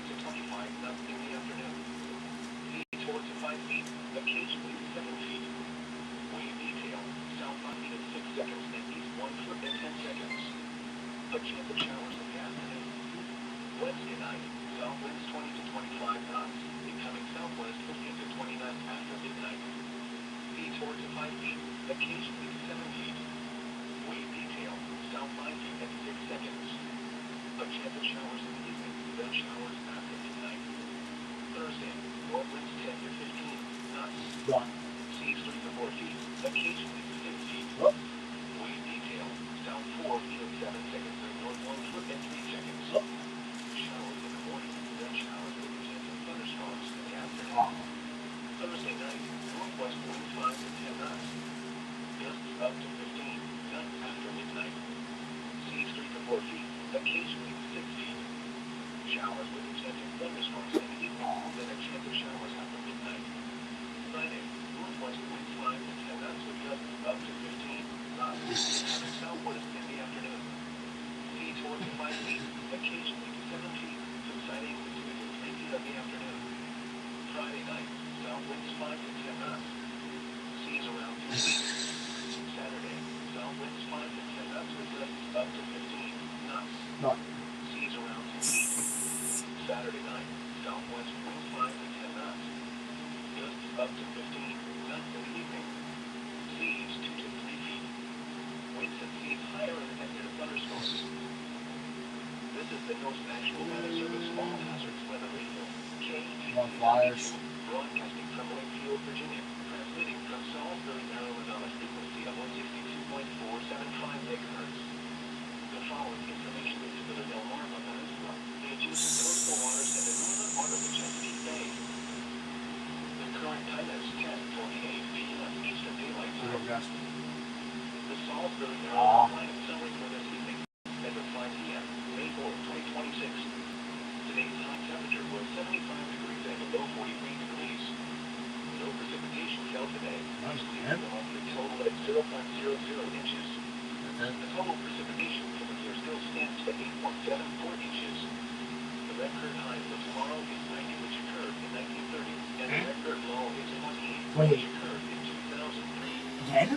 Sunset tonight is at 7:56 p.m. Sunrise tomorrow is at 6:01 a.m. The 10 p.m. area weather observations. At Salisbury, clear. Temperature 61, dew point 52, relative humidity 72%. Wind south 8 miles an hour. Pressure 29.91 inches and rising.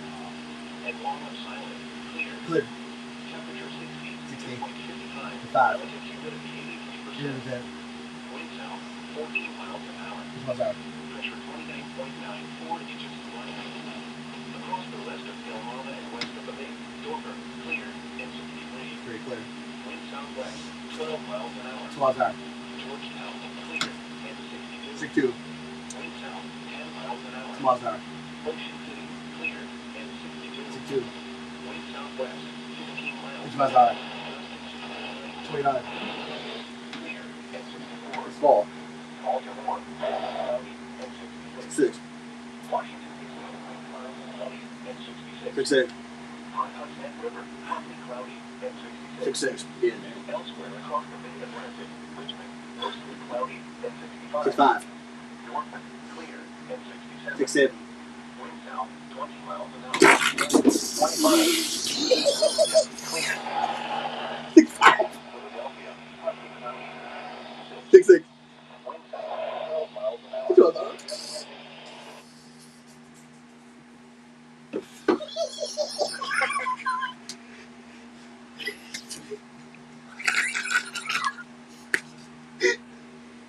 I heard it again. I heard it again. I heard it. 12 there. 12 there.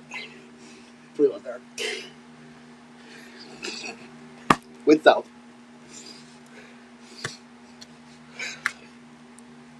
21 there.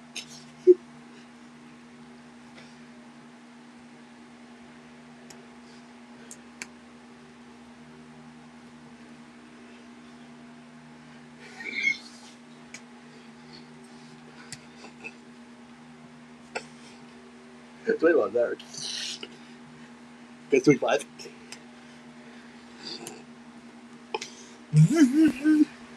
Nico, I heard a funny thing. Where'd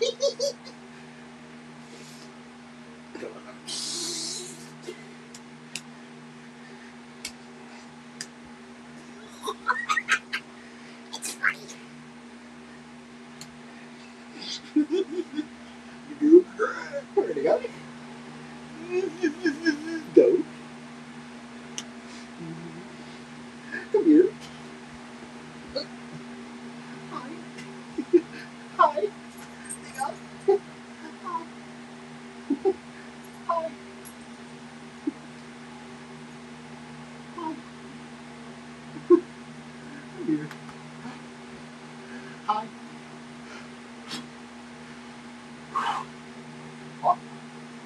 Paw. Paw. Come here. Come here, please. Paw. Come here.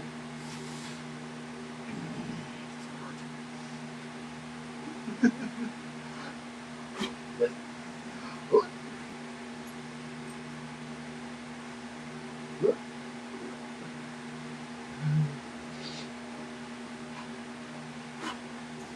Oh.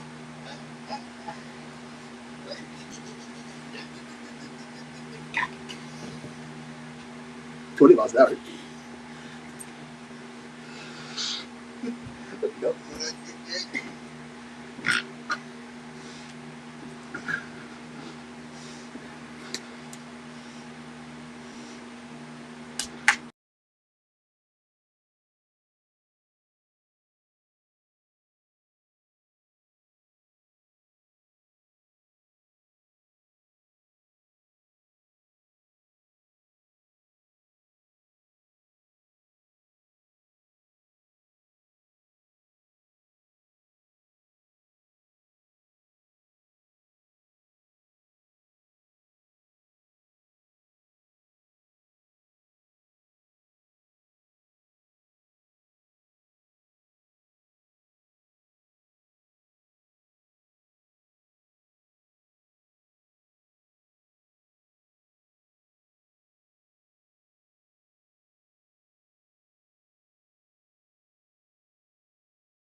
All right.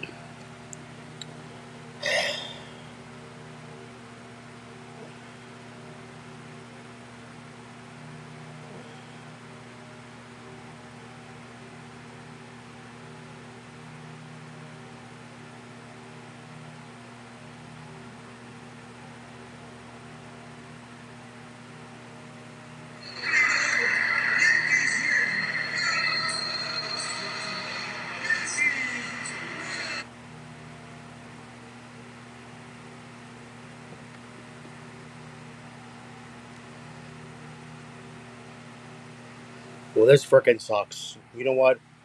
I'm just gonna end the stream here because I guess both the Flyers and Sixers lost. So that means the Flyers are in trouble. So I will see you guys tomorrow for a stream. Yeah. Okay. Well, you actually appeared a little bit too late because I was just about to end the stream here because I cannot be here any longer because I have to go to bed early. Um, I will see you guys tomorrow for a stream of Tuesday, and I will hopefully see you guys then. So have a great rest of y'all. Um, Monday night, and yeah, that's always peace now. What's course all.